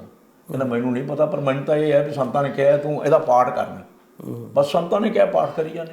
ਸਾਡੇ ਆਪਣੇ ਘਰ ਦੀਆਂ ਗੱਲਾਂ ਮੈਂ ਮਤਲਬ ਆਪਾਂ ਸਮਝਦੇ ਨਹੀਂ ਉਹਦੇ ਮੀਨਿੰਗ ਕੀ ਆ, ਤੇ ਕਹਿ ਦਿੰਦੇ ਗੁਰਬਾਣੀ 'ਚ ਹੈਗਾ ਜੀ ਤਾਂ ਕਰਕੇ ਕਹਿ ਰਹੇ ਆ। ਕਈ ਵਾਰ ਇਹ ਵੀ ਕਹਿ ਦਿੰਦੇ ਆ ਲੋਕ ਉਹਦੀ, ਕਿਉਂਕਿ ਸਾਨੂੰ ਸਮਝ ਨਹੀਂ ਆ ਕਿ ਲਿਖਣ ਦਾ ਭਾਵ ਕੀ ਆ। ਕਈ ਰੈਫਰੈਂਸ ਆਉਂਦੇ ਨੇ, ਅਸੀਂ ਉਹਨੂੰ ਹੀ ਮੰਨ ਕੇ ਤੁਰੇ ਜਾਂਦੇ ਆ ਵੀ ਨਹੀਂ ਜੀ ਉਹ ਬਾਣੀ 'ਚ ਵੀ ਹੈਗਾ ਜੀ, ਉਹ ਨਾਂ ਲਿਖਿਆ ਵਾ, ਕਿਉਂਕਿ ਸਾਨੂੰ ਉਹ ਸਮਝਾਏ ਨਹੀਂ ਜਾਂਦੇ ਉਸ ਤਰੀਕੇ ਨਾਲ। ਆਪਾਂ ਪਹਿਲਾਂ ਕਿਸੇ ਹੋਰ ਸਾਧਾਂ ਦੀ ਗੱਲ ਕਰ ਰਹੇ ਸੀ। ਜੇ ਅਸੀਂ ਕਬੀਰ ਸਾਹਿਬ ਦਾ ਪੁਨਰਪ ਜਨਮ ਨਾ ਆਹੀ, ਪੁਨਰਪ ਜਨਮ ਹੁੰਦਾ ਦੁਬਾਰਾ ਜਨਮ ਹੋਣਾ, ਗੁਰਬਾਣੀ ਕੱਟਦੀ ਹੈ। ਆਪਾਂ ਬਹੁਤੀ ਡਿਟੇਲ 'ਚ ਨਹੀਂ ਜਾਂਦੇ ਕਿਉਂਕਿ ਆਪਣਾ ਅੱਜ ਵਿਸ਼ਾ ਨਹੀਂ ਉਹ। ਕਬੀਰ ਸਾਹਿਬ ਦੀ ਬਾਣੀ ਕਹਿੰਦੀ ਪੁਨਰ ਜਨਮ ਹੁੰਦਾ ਹੀ ਨਹੀਂ। ਬਿਲਕੁਲ। ਇੱਥੇ ਸਾਧ ਕਹਿੰਦੇ ਆ ਮੈਂ ਗੁਰੂ ਗੋਬਿੰਦ ਸਿੰਘ ਦਾ ਅਵਤਾਰ ਹਾਂ, ਮੈਂ ਪੰਜਵੇਂ ਪਾਤਸ਼ਾਹ ਦਾ ਅਵਤਾਰ ਹਾਂ, ਮੈਂ ਛੇਵੇਂ ਪਾਤਸ਼ਾਹ ਦਾ ਅਵਤਾਰ। ਸਾਧ ਬੈਠੇ ਕਹੀ ਜਾਂਦੇ, ਅਸੀਂ ਮੱਥਾ ਟੇਕੀ ਜਾਂਦੇ ਬਗੈਰ ਕਿਸੇ ਗੱਲ ਦੇ। ਸੋ ਗੱਲ ਉਹਨਾਂ ਦੇ ਚੇਲਿਆਂ ਨੇ ਬੜੇ ਸੂਖਮ ਢੰਗ ਨਾਲ ਸੰਗਤ ਦੇ ਕੰਨ 'ਚ ਗੱਲ ਪਾਈ ਹੁੰਦੀ ਆ, ਤੇ ਫਿਰ ਸੰਗਤ ਕੋ ਆਇਆ ਜਾਂਦਾ ਵੀ ਇਹ ਤੇ ਮਹਾਰਾਜ ਪੰਜਵੀਂ ਪਾਤਸ਼ਾਹੀ ਨੇ, ਛੇਵੀਂ ਪਾਤਸ਼ਾਹੀ ਨੇ। ਆਪ ਨਹੀਂ ਕਹਿੰਦੇ, ਸਾਧ ਬੜੇ ਚਲਾਕ ਆ। ਉਹਨਾਂ ਨੇ ਨਹੀਂ ਕਹਿਣਾ, ਉਹ ਉਹਨਾਂ ਕੋਲ ਟੈਕਨੀਕ ਆ। ਮੈਂ ਕੁਲਬੀਰ ਸਿੰਘ ਕੌੜਾ ਦੀ ਕਿਤਾਬ ਜਿਹੜੀ ਹੈ ਨਾ ਤੇ ਸਿੱਖ ਵੀ ਨਿਕਲਿਆ, ਉਹ ਕੋਟ ਕਰ ਦੇਣਾ। ਹਾਂਜੀ। ਉਹਦਾ ਲੇਖ ਪੜ੍ਹਨ ਵਾਲਾ ਇਹ ਸਰੋਤਾ ਜਦੋਂ ਉਹਨੇ ਅੱਜ ਤੋਂ 30 ਸਾਲ ਪਹਿਲਾਂ ਬੜੂ ਕੇ ਬੜੂ ਸਾਹਿਬ ਇੱਕ ਲੇਖ ਲਿਖਿਆ ਆਪਣੀ ਕਿਤਾਬ ਦੇ ਵਿੱਚ। ਮੈਂ ਪੜ੍ਹੀ ਹੋਈ ਜੀ ਕਿਤਾਬ, ਮੇਰੇ ਕੋਲ ਹੈਗੀ ਕਿਤਾਬ। ਉਹ ਕਹਿੰਦਾ ਅਸੀਂ ਉੱਥੇ ਪਹੁੰਚੇ, ਇੱਕ ਬੰਦਾ ਆ ਗਿਆ। ਵੇਖੋ ਜੀ, ਜਦੋਂ ਸੰਤ ਜੀ ਮਹਾਰਾਜ ਕੀਰਤਨ ਕਰਦੇ ਆ, ਇੱਕ ਸੱਪ ਆਉਂਦਾ ਇੱਥੇ ਖੜ ਕੇ ਸੁਣਦਾ ਹੈ, ਤੇ ਮੈਂ ਉਹ ਗਾਲਾਂ ਤਾਂ ਨਹੀਂ ਕੱਢ ਸਕਦਾ ਜਿਹੜੀਆਂ ਉਹਨੇ ਉਹਨੂੰ ਕੱਢੀਆਂ। ਉਹ ਕਹਿੰਦਾ ਭੜੂ ਹੈ, ਤੇਰੇ ਸੱਪ ਨੂੰ ਤਾਂ ਪਤਾ ਲੱਗ ਗਿਆ ਵੀ ਇਹ ਬਾਣੀ ਗਾਇਨ ਕਰਦਾ, ਤੇ ਉਹ ਸੁਣ ਕੇ ਪਿਛਾਂਹ ਮੁੜ ਜਾਂਦਾ। ਸੱਪ ਦੇ ਕੰਨ ਨਹੀਂ ਹੁੰਦੇ। ਫਿਰ ਜਾ ਕੇ ਮੁੜਿਆ। ਉਹਨੇ ਸੱਪ ਨੂੰ ਲੱਗਿਆ ਪਰ ਤੁਹਾਨੂੰ ਨਹੀਂ ਲੱਗਿਆ ਜੇ ਤੱਕ। ਲੱਗਾ ਪਤਾ, ਪਰ ਸੱਪ ਦੇ ਤਾਂ ਕੰਨ ਹੀ ਨਹੀਂ ਹੁੰਦੇ, ਸੁਣਦਾ ਕਾਹਦੇ ਨਾਲ? ਇਹ ਵੀ ਮੇਰੇ ਨਾਲ ਇੱਕ ਗੱਲ ਹੋਈ, ਮੈਨੂੰ ਮੈਂ ਨਾਂ ਲੈ ਦੇਣਾ, ਮੇਰੇ ਨਾਲ ਹੱਡ ਬੀਤੀ ਹੈ। ਗੁਰਮੇਲ ਸਿੰਘ ਬਾਗੇ ਪੁਰਾਣੇ ਵਾਲੇ ਹੋਏ ਆ। ਮੈਂ ਉਹਨਾਂ ਦੀਆਂ ਗੱਡੀਆਂ ਜਦੋਂ 84 ਦੇ ਵਿੱਚ ਸਾੜ ਦਿੱਤੀਆਂ, ਉਹਨਾਂ ਕੋਲ 1-2 ਡੀਜ਼ਲ ਦੇ ਇੰਜਣ ਪਏ ਸੀ, ਤੇ ਮੈਨੂੰ ਇੱਕ ਚਾਹੀਦਾ ਸੀ। ਮੈਂ ਸਟੈਂਡਰਡ 2000 ਗੱਡੀ ਕਨਵਰਟ ਕਰਨੀ ਸੀ ਡੀਜ਼ਲ 'ਚ। ਉਹ ਕਾਰ ਆਪਣੇ ਇੰਗਲੈਂਡ ਦੀ ਉਹ ਡਾਕਟਰਾਂ ਦੀ ਕਾਰ ਵੱਜਦੀ, ਕਿਉਂਕਿ ਉਹਦੇ 'ਚ ਡਾਕਟਰ ਹੀ ਪੈਟਰੋਲ ਪਾ ਸਕਦੇ, ਬਹੁਤ ਕੰਜੰਪਸ਼ਨ ਹੈ। ਇੰਡੀਆ 'ਚ ਉਹ ਗਈ, ਫੇਲ ਹੋ ਗਈ। ਤੇ ਮੇਰੇ ਕੋਲ 2200 ਡੀਜ਼ਲ ਦੀ ਲਾਲ ਰੰਗ ਦੀ ਮਰਸੀਡੀਜ਼ ਮੇਰੇ ਕੋਲ ਵੀ ਸੀ। ਮੈਂ ਉਹਦੇ 'ਤੇ ਗਿਆ, ਤੇ ਚਲੋ ਸੰਤ ਦੇ ਨਾਲ ਕਿਹੜੀਆਂ ਗੱਲਾਂ ਬਾਤਾਂ ਵੀ ਉਹ ਛੱਡਦੇ ਨੇ। ਮੈਂ ਕਿਹਾ ਜੀ ਮੈਂ ਤੁਹਾਡੇ ਆਹ ਛਿਲੇ ਦੀਆਂ ਗੱਲਾਂ ਜਾਂ ਕਾਲੇ ਅਲਮ ਦੀਆਂ ਗੱਲਾਂ ਸੁਣ ਨਹੀਂ ਆਇਆ। ਮੇਰਾ ਮਕਸਦ ਹੈ ਮੈਨੂੰ ਪਤਾ ਲੱਗਾ ਤੁਹਾਡੇ ਕੋਲ ਕੋਈ ਮਰਸੀਡੀਜ਼ ਦਾ ਇੰਜਣ ਪਿਆ, ਉਹ ਚਾਹੀਦਾ ਮੈਨੂੰ। ਕਹਿੰਦਾ ਜੀ ਉਹ ਸੇਵਕ ਤੁਹਾਨੂੰ ਵਿਖਾ ਦਿੰਦਾ। ਸੇਵਕ ਮੈਨੂੰ ਬਸ ਕਹਿੰਦੇ ਸਾਰ ਕਰਨ ਲੱਗ ਗਿਆ, ਆਹ ਸੰਤਾਂ ਦੀ ਗੱਡੀ ਖੜੀ ਦੀ ਆਵਾਜ਼ ਹੀ ਹੈ ਨਹੀਂ। ਮੈਂ ਕਿਹਾ ਗੱਲ ਸੁਣ, ਤੈਨੂੰ ਉਹ ਗੱਡੀ ਖੜੀ ਦਿਸਦੀ ਹੈ ਲਾਲ, ਇਹ ਉਹਦੇ ਨਾਲ ਦੀ ਹੈ, ਤੇ ਮੇਰੀ ਗੱਡੀ ਦੀ ਆਵਾਜ਼ ਤੇਰੀ ਗੱਡੀ ਨੇ ਕੜਾ ਖਾਦਾ ਵੀ ਇਹਦੀ ਆਵਾਜ਼ ਆ ਗਈ। ਮੈਂ ਕਿਹਾ ਮੈਨੂੰ ਇੰਜਣ ਦਿਖਾ ਦਿਖੂ ਕੇ। ਮੈਂ ਕਿਹਾ ਜੀ ਇਹ ਸੜੇ ਹੋਏ ਆ, ਮੇਰੇ ਕੰਮ ਦੇ ਨਹੀਂ। ਸੰਤ ਨੂੰ ਬਣਾਈ ਫਤਿਹ। ਮੈਂ ਕਿਹਾ ਬਈ ਸੰਤ ਜੀ ਮਹਾਰਾਜ ਇਹ ਮੇਰੇ ਕੰਮ ਦੇ ਨਹੀਂ ਹੈਗੇ, ਧੰਨਵਾਦ ਤੁਹਾਡਾ, ਥੈਂਕ ਯੂ। ਸਤਲੁਜ ਦੇ ਕੰਢੇ ਤੇ ਰੋਪੜ ਦੇ ਲਾਗੇ ਇੱਕ ਗੁਰਦੁਆਰਾ ਸਾਹਿਬ ਆ, ਉੱਥੇ ਕਾਰ ਰੱਖੀ ਹੋਈ ਆ ਕਿ ਦਰਿਆ ਬੜਾ ਚੜਿਆ ਸੀ। ਜੱਟਕ ਤੋਂ ਗੱਲ ਚੱਲੀ, ਮੈਨੂੰ ਯਾਦ ਆ ਗਿਆ ਉਸ ਸਮੇਂ ਤੇ। ਚਲੋ ਮਹਾਰਾਜ ਸਿੰਘ ਫੌਜਾਂ ਹੋਣਗੀਆਂ, ਇੱਕ ਦੂਜੇ ਦੀ ਹੈਲਪ ਹੀ ਹੁੰਦੀ ਹੋਊਗੀ, ਤੇ ਬਾਬੇ ਕਹਿੰਦੇ ਵੀ ਡਰਾਈਵਰ ਨੂੰ ਕਹਿੰਦੇ ਢੱਕ ਦੇ ਤਾਂ ਕੋਈ ਗੱਲ ਨਹੀਂ। ਕਹਿੰਦੇ ਦਰਿਆ ਚੋਂ ਕੱਢੀ, ਪਾਣੀ ਨੇ ਰਾਹ ਦੇਤਾ। ਉਹ ਕਾਰ ਅਜੇ ਵੀ ਉੱਥੇ ਖੜੀ ਆ, ਸ਼ੀਸ਼ੇ 'ਚ ਮੜੀ ਹੋਈ ਆ। ਲੰਘਦੇ ਆਉਂਦੇ ਕਿਤੇ ਵੇਖਿਆ ਹੋਊ ਕਿਸੇ ਨੇ ਸਾਰਿਆਂ ਨੇ। ਅੰਮ੍ਰਿਤਸਰ ਤੋਂ ਪਠਾਨਕੋਟ ਨੂੰ ਜਾਈਏ ਨਾ, ਇੱਕ ਸੰਤ ਪੂਰਨ ਸਿੰਘ ਹੋਇਆ, ਉਹਦੀ ਕੁੜੀ ਅੱਜ ਕੱਲ੍ਹ ਉਹ ਡੇਰਾ ਚਲਾਉਂਦੀ ਹੈ, ਸੋਹਿੰਗ ਵਾਲੇ ਵੱਜਦੇ ਆ ਉਹ। ਅੱਛਾ ਜੀ। ਤੇ ਉਹਨਾਂ ਨੇ ਵੀ ਉਹ ਕਾਰ ਜਿਹੜੀ 200 ਮਰਸਰੀ ਬੈਂਜ਼ ਜਿਹੜੀ ਆਮ ਨਾਰਮਲ ਅੱਜ ਕੱਲ੍ਹ ਆਊਟ ਆਫ ਮੈਨੂਫੈਕਚਰਿੰਗ ਹੋ ਚੁੱਕੀ ਹੈ, ਉਹ ਉੱਥੇ ਸ਼ੀਸ਼ੇ 'ਚ ਮੜ ਕੇ ਰੱਖੀ ਹੋਈ। ਤੇ ਇਹ ਲੋਕੀ ਕਰਦੇ ਆ, ਉਹਨਾਂ ਦਾ ਕੰਮ ਹੀ ਇੱਦਾਂ ਚੱਲਦਾ ਹੈ। ਤੇ ਜੇ ਅਸੀਂ ਗੁਰੂ ਨਾਨਕ ਸਾਹਿਬ ਦਾ ਸ਼ਲੋਕ ਉਹ ਲੈ ਲਈਏ, ਬਾਬਰ ਬਾਣੀ ਵਾਲੀ ਨੂੰ ਆਪਾਂ ਮੁੜ ਕੇ ਕੋਟੀ ਹੂੰ ਪੀਰ ਵਰਜ ਰਾਏ ਜਾਂ ਮੀਰ ਸੁਣਿਆ ਤਾਂ ਆਇਆ ਥਾਨ ਮੁਕਾਮ ਜਲੇ ਵਿੱਚ ਮੰਦਰ। ਮੁਸ਼ ਮੁਸ਼ ਕੋਈ ਰਲਾਇਆ, ਕੋਈ ਮੁਗਲ ਨਾ ਹੋਆ ਨਾ ਕਿਹਨਾਂ ਨਾ ਪਰਚਾ ਲਾਇਆ। ਇਹ ਜਿਹੜੀਆਂ ਤਸਬੀਹਾਂ ਦੀ ਗੱਲ ਕੀਤੀ ਸੀ, ਇਹ 417 ਪੰਨੇ ਤੇ ਸ਼ਲੋਕ ਦਰਜ ਹੈ ਗੁਰੂ ਨਾਨਕ ਸਾਹਿਬ ਦਾ। ਮੇਰੇ ਖਿਆਲ ਤਕਰੀਬਨ ਸਾਰੇ ਸਿੱਖ ਇਹਨੂੰ ਇੱਕ ਅੱਧੀ ਵਾਰੀ ਜ਼ਰੂਰ ਸੁਣ ਚੁੱਕੇ ਆਪਣੇ ਪ੍ਰਚਾਰਕਾਂ ਕੋਲੋਂ। ਮੈਂ ਤਾਂ ਬੇਨਤੀ ਇਹੀ ਕਰਦਾ ਹੁੰਦਾ ਜੀ, ਜੇ ਜਪਜੀ ਵੀ ਦਿਹਾੜੀ 'ਚ ਤੁਹਾਡੇ ਕੋਲੋਂ ਪੜ੍ਹਿਆ ਜਾਂਦਾ, ਨਾ ਪੜ੍ਹਿਆ ਜਾਂਦਾ, ਕੋਈ ਗੱਲ ਨਹੀਂ। ਜੇ ਜਪਜੀ ਦੀਆਂ 2 ਪੌੜੀਆਂ ਵੀ ਪੜ੍ਹ ਕੇ ਤੁਸੀਂ ਸਮਝ ਕੇ ਅੱਗੇ ਗਏ ਆ, ਤੁਹਾਨੂੰ ਜੇ ਸਿਧਾਂਤ ਦੀ ਸਮਝ ਨਹੀਂ ਪੈਂਦੀ ਤਾਂ ਉਹਦੇ ਇਕੱਲੇ ਪੜ੍ਹਨ ਦਾ, ਫਿਰ ਇਹਨੂੰ ਜਿਹੜੇ ਸਾਡੇ ਵਿਰੋਧੀ, ਮੇਰੇ ਵਿਰੋਧੀ ਹੈ, ਉਹ ਕਹਿੰਦੇ ਆ ਜੀ ਤੁਸੀਂ ਤੋਤਾ ਰਟਣ ਨਾ ਕਿਹਾ ਕਰੋ। ਤੋਤਾ ਰਟਣ ਦਾ ਮਤਲਬ ਹੁੰਦਾ ਤੋਤੇ ਨੂੰ ਨਹੀਂ ਪਤਾ, ਉਹ ਪਿੰਜਰੇ 'ਚ ਹੀ ਬੈਠਾ ਹੈ, ਨਾਲੇ ਕਰੀ ਜਾਏ ਚੂਰੀ ਖਾਏਗਾ, ਸ਼ਿਕਾਰੀ ਆਏਗਾ, ਜਾਲ ਵਿਛਾਏਗਾ, ਤੈਨੂੰ ਪਕੜ ਲਏਗਾ, ਪਰ ਬੈਠਾ ਆਪ ਉਹ ਪਿੰਜਰੇ 'ਚ ਹੀ ਹੈ। ਸੋ ਤੋਤਾ ਰਟਣ ਤਾਂ ਕਿਹਾ ਹੋਇਆ ਵੀ ਤੁਸੀਂ ਫਸੇ ਹੋਏ ਆ, ਇਹਦੇ ਵਿੱਚੋਂ ਨਿਕਲਣਾ। ਤਾਂ ਗੁਰੂ ਨਾਨਕ ਸਾਹਿਬ ਦੇ ਸਿਧਾਂਤ ਨੂੰ ਪੜ੍ਹ ਕੇ ਸਮਝ ਕੇ ਹਿਰਦੇ 'ਚ ਵਸਾਉਣ ਦੀ ਗੱਲ ਕਰਨੀ ਪੈਣੀ ਹੈ। ਹੁਣ ਅਮਲੀ ਜ਼ਿੰਦਗੀ 'ਚ ਅਪਣਾਉਣ ਦੀ ਵੀ ਨਾ, ਅਗਲਾ ਸ਼ਬਦ ਵੀ ਕਹਿ ਦਿਓ। ਹਾਂ, ਅਮਲੀ ਜ਼ਿੰਦਗੀ ਵਸਾਉਣ ਤੋਂ ਬਾਅਦ ਉਹਨੂੰ ਅਪਣਾਉਣ ਦੀ ਗੱਲ ਵੀ ਕਹੀ ਆ। ਅਪਣਾਉਣ ਦੀ ਗੱਲ ਕਹੀ ਆ। ਉਹ ਅਮਲੀ ਜ਼ਿੰਦਗੀ ਮੈਂ ਤਾਂ ਨਹੀਂ ਕਹਿੰਦਾ ਹੁੰਦਾ ਵੀ ਉਹ ਕਿਸੇ ਸਾਧ ਨੇ ਲਾਈ ਧਾਰਨਾ ਕਿ ਉੱਥੇ ਅਮਲਾਂ ਦੇ ਹੋਣਗੇ ਨਿਬੇੜੇ, ਤੇ ਅਮਲੀ ਕਹਿੰਦਾ ਕੱਢ ਓਏ ਅਮਲੀਆ ਡੱਬੀ ਆਵੇ, ਬਾਬਾ ਕਹੀ ਜਾਂਦਾ ਅਮਲਾਂ ਦੇ ਹੋਣਗੇ ਨਿਬੇੜੇ। ਸੋ ਇਹ ਅਮਲ ਮੈਂ ਲਫ਼ਜ਼ ਛੱਡ ਦਿੰਦਾ। ਅੱਛਾ, ਚਲੋ ਉਹਨੂੰ ਯਥਾਰਥਕ ਕਹਿ ਲਿਆ ਕਰੋ ਜਾਂ ਅਸਲ ਜ਼ਿੰਦਗੀ 'ਚ ਕਹਿ ਲਿਆ ਕਰੋ। ਅਸਲ ਜ਼ਿੰਦਗੀ ਦੇ ਵਿੱਚ ਰੂਟੀਨ ਦੀ ਜ਼ਿੰਦਗੀ, ਰੋਜ਼ਾਨਾ ਜ਼ਿੰਦਗੀ 'ਚ ਅਸੀਂ ਇਹ ਅਪਣਾਵਾਂਗੇ ਤਾਂ ਲਾਗੂ ਹੋਏਗਾ ਤੇ ਤਾਂ ਸਾਨੂੰ ਫਾਇਦਾ ਹੋਣਾ। ਹੁਣ ਗੱਲ ਇਹ ਹੈ ਵੀ ਉਹ ਲੋਕ ਕਹਿੰਦੇ ਹੁੰਦੇ ਸਾਡੇ ਕੋਲ ਰਿੱਧੀਆਂ ਸਿੱਧੀਆਂ ਹੈ। ਗੁਰਬਾਣੀ ਰਿੱਧੀਆਂ ਸਿੱਧੀਆਂ ਨੂੰ ਕਿੱਥੇ ਕਹਿੰਦੀ ਹੈ ਵੀ ਕਿੱਥੇ ਹੈ, ਨੌਮਨਿਤ ਕਿੱਥੇ ਹੈ? ਤੇ ਗੁਰਬਾਣੀ ਕਹਿੰਦੀ ਹੈ ਬੰਦੇ ਦੇ ਹਿਰਦੇ 'ਚ ਹੈ। ਹੁਣ ਉਹਨਾਂ ਦੀਆਂ ਰਿੱਧੀਆਂ ਸਿੱਧੀਆਂ ਬਾਹਰ ਹੈ। ਗੁਰੂ ਨਾਨਕ ਨੇ ਲਫ਼ਜ਼ ਜਾਂ ਗੁਰੂ ਗ੍ਰੰਥ ਸਾਹਿਬ 'ਚ ਦੂਸਰੇ ਗੁਰੂਆਂ ਨੇ, ਪੀਰਾਂ ਨੇ, ਪੰਜਵੇਂ ਪਾਤਸ਼ਾਹ ਨੇ ਇਹ ਲਫ਼ਜ਼ ਵਰਤੇ ਜ਼ਰੂਰ ਹੈ, ਕਿਉਂਕਿ ਬੋਲੀ ਨਵੀਂ ਨਹੀਂ ਬਣਾਈ ਜਾ ਸਕਦੀ। ਉਹਦੇ ਅਰਥ ਆਪਣੇ ਮੁਤਾਬਕ ਦੇ ਤੇ ਗੁਰਬਾਣੀ ਨੇ ਇਹਨਾਂ ਪੁਰਾਣੇ ਚੱਲੀ ਆਉਂਦੀ ਬੋਲੀ ਦੇ ਅਰਥ ਬਦਲੇ ਆ। ਉਹ ਕਹਿੰਦੇ ਜਗ ਸੋ ਕਿਰਤ ਕੀਰਤ ਨਾਮ ਹੈ। ਆ ਨਾਮ ਦਾ ਵੀ ਬੜਾ ਆਪਾਂ ਥੋੜਾ ਕਰ ਹੀ ਲਈਏ। ਲੋਕ ਬੜੇ ਕਹਿੰਦੇ ਵਾਹਿਗੁਰੂ ਵਾਹਿਗੁਰੂ ਕਰੋ ਜੀ।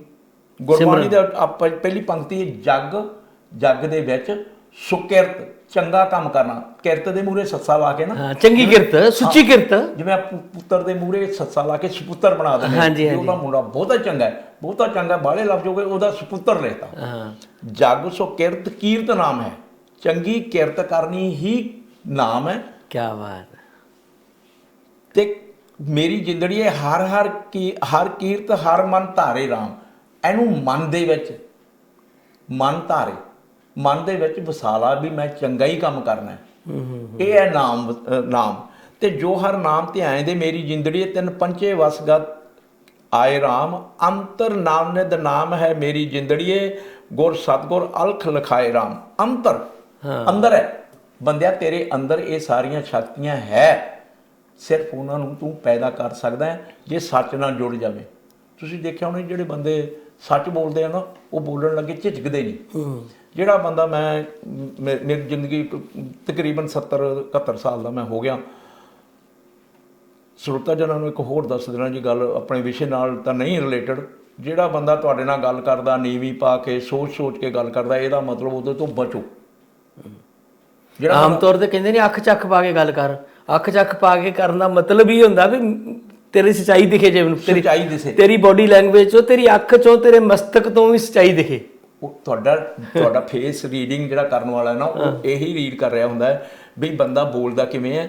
ਸੋਚ ਕੇ ਬੋਲਦਾ ਤਾਂ ਮਤਲਬ ਜਿਹੜਾ ਝੂਠ ਆ ਉਹਨੂੰ ਲੁਕਾ ਰਿਹਾ, ਸੱਚ ਦਾ ਪਰਦਾ ਪਾ ਕੇ ਕੋਈ ਹੋਰ ਕਿਸੇ ਦਾ ਪਰਦਾ ਪਾ ਕੇ ਇਹ ਬੋਲ ਰਿਹਾ। ਤੁਹਾਨੂੰ ਸੱਚ ਨਹੀਂ ਦੱਸ ਰਿਹਾ, ਝੂਠ ਅੰਦਰ ਲੁਕਾ ਰਿਹਾ। ਬਿਲਕੁਲ। ਸੋ ਅੰਤਰ ਨਵਨਿਧ ਨਾਮ ਹੈ ਮੇਰੀ ਜਿੰਦੜੀਏ, ਗੁਰ ਸਤਗੁਰ ਅਲਖ ਲਿਖਾਏ ਰਾਮ। ਗੁਰ ਆਸਾ ਮਨਸਾ ਪੂਰੀਆਂ ਮੇਰੀ ਜਿੰਦੜੀਏ, ਹਰ ਮਿਲਿਆ ਭੁੱਖ ਸਭ ਜਾਏ ਰਾਮ। ਹੁਣ ਇੱਕ ਉਹ ਕਹਿੰਦੇ ਤੇਰੀ ਜਦੋਂ ਅਸੀਂ ਸੱਚ ਨਾਲ ਜੁੜ ਜਾਂਦੇ ਆ ਨਾ, ਤੇ ਸਾਡੀ ਤ੍ਰਿਸ਼ਨਾ ਖਤਮ ਹੋ ਜਾਂਦੀ ਹੈ। ਤੇ ਫਿਰ ਇਹਨਾਂ ਨੂੰ ਪਾਉਣ ਦੀ ਲੋੜ ਹੀ ਨਹੀਂ ਪੈਂਦੀ। ਮੈਨੂੰ ਐਕਸਟਰਾ ਪੈਸੇ ਨਹੀਂ ਚਾਹੀਦੇ, ਮੈਨੂੰ ਜ਼ਿੰਦਗੀ ਜਿਉਣ ਵਾਸਤੇ ਪੈਸਾ ਚਾਹੀਦਾ ਹੈ, ਨਾ ਕਿ ਐਸ਼ੋ ਇਸ਼ਰਤ ਕਰਨ ਵਾਸਤੇ ਪੈਸਾ ਚਾਹੀਦਾ। ਮੈਂ ਕੱਲ੍ਹ ਇੱਕ ਛੋਟੀ ਜਿਹੀ ਗੱਲ ਪੜ੍ਹ ਰਿਹਾ ਸੀਗਾ ਜੀ। ਇੱਕ ਕੋਈ ਪ੍ਰਿੰਸੀਪਲ ਕਿਸੇ ਸਕੂਲ ਦੀ ਜਾ ਰਹੀ ਹੈ, ਤੇ ਇੱਕ ਔਰਤ ਮਤਲਬ ਗਰੀਬੜੀ ਜੀ ਦਿਸਦੀ ਹੈ। ਉਹ ਕਹਿੰਦੀ ਕਿ ਮੈਨੂੰ ਵੇਖ ਕੇ ਤੇ ਉਹਨੇ ਥਾਂ ਦੇਤਾ ਬੱਸ ਦੇ ਵਿੱਚ ਸੀਟ ਕੋਈ ਨਹੀਂ ਸੀ। ਫਿਰ ਇੱਕ ਸੀਟ ਮੇਰੇ ਨਾਲ ਦੀ ਖਾਲੀ ਹੋਈ, ਉਹਨੇ ਇੱਕ ਹੋਰ ਔਰਤ ਨੂੰ ਬੈਠਣ ਵਾਸਤੇ ਥਾਂ ਦੇਤਾ, ਆਪ ਖੜੀ ਰਹੀ। ਅਖੀਰ ਇਦਾਂ 3-4 ਵਾਰ ਹੋਇਆ। ਅਖੀਰਾਂ ਦੀ ਮੇਰੇ ਕੋਲ ਇੱਕ ਬੱਸ ਸਵਾਰੀਆਂ ਥੋੜ੍ਹੀਆਂ ਰਹਿ ਗਈਆਂ ਤੇ ਉਹ ਮੇਰੇ ਨਾਲ ਆ ਕੇ ਬੈਠ ਗਈ। ਅਸੀਂ ਮੈਂ ਉਹਨੂੰ ਪੁੱਛਿਆ ਵੀ ਤੂੰ ਇਉਂ ਕਿਉਂ ਕੀਤਾ? ਕਾਫੀ ਸਾਰੇ ਵਾਰੀ ਔਰਤਾਂ ਨੂੰ ਥਾਂ ਦੇ ਗਈ। ਕਹਿੰਦੀ ਜੀ ਮੈਂ ਗਰੀਬਣੀ ਹਾਂ, ਮੈਂ ਕਿਸੇ ਨੂੰ ਕੁਛ ਦੇ ਨਹੀਂ ਸਕਦੀ। ਮੈਨੂੰ ਇਹਦੇ 'ਚ ਬੜੀ ਸੰਤੁਸ਼ਟੀ ਹੁੰਦੀ ਹੈ ਵੀ ਜੇ ਮੈਥੋਂ ਕੋਈ ਵੱਡੀ ਉਮਰ ਦੀ ਜਾਂ ਬੁੱਢੀ ਜਾਂ ਕੋਈ ਬਿਮਾਰ ਔਰਤ ਜਾਂ ਬੰਦਾ ਖੜਾ ਹੈ ਤੇ ਮੈਂ ਸੀਟ ਦੇ ਦਿਆਂ, ਮੈਂ ਚੰਗਾ ਕੰਮ ਕਰ ਲਿਆ।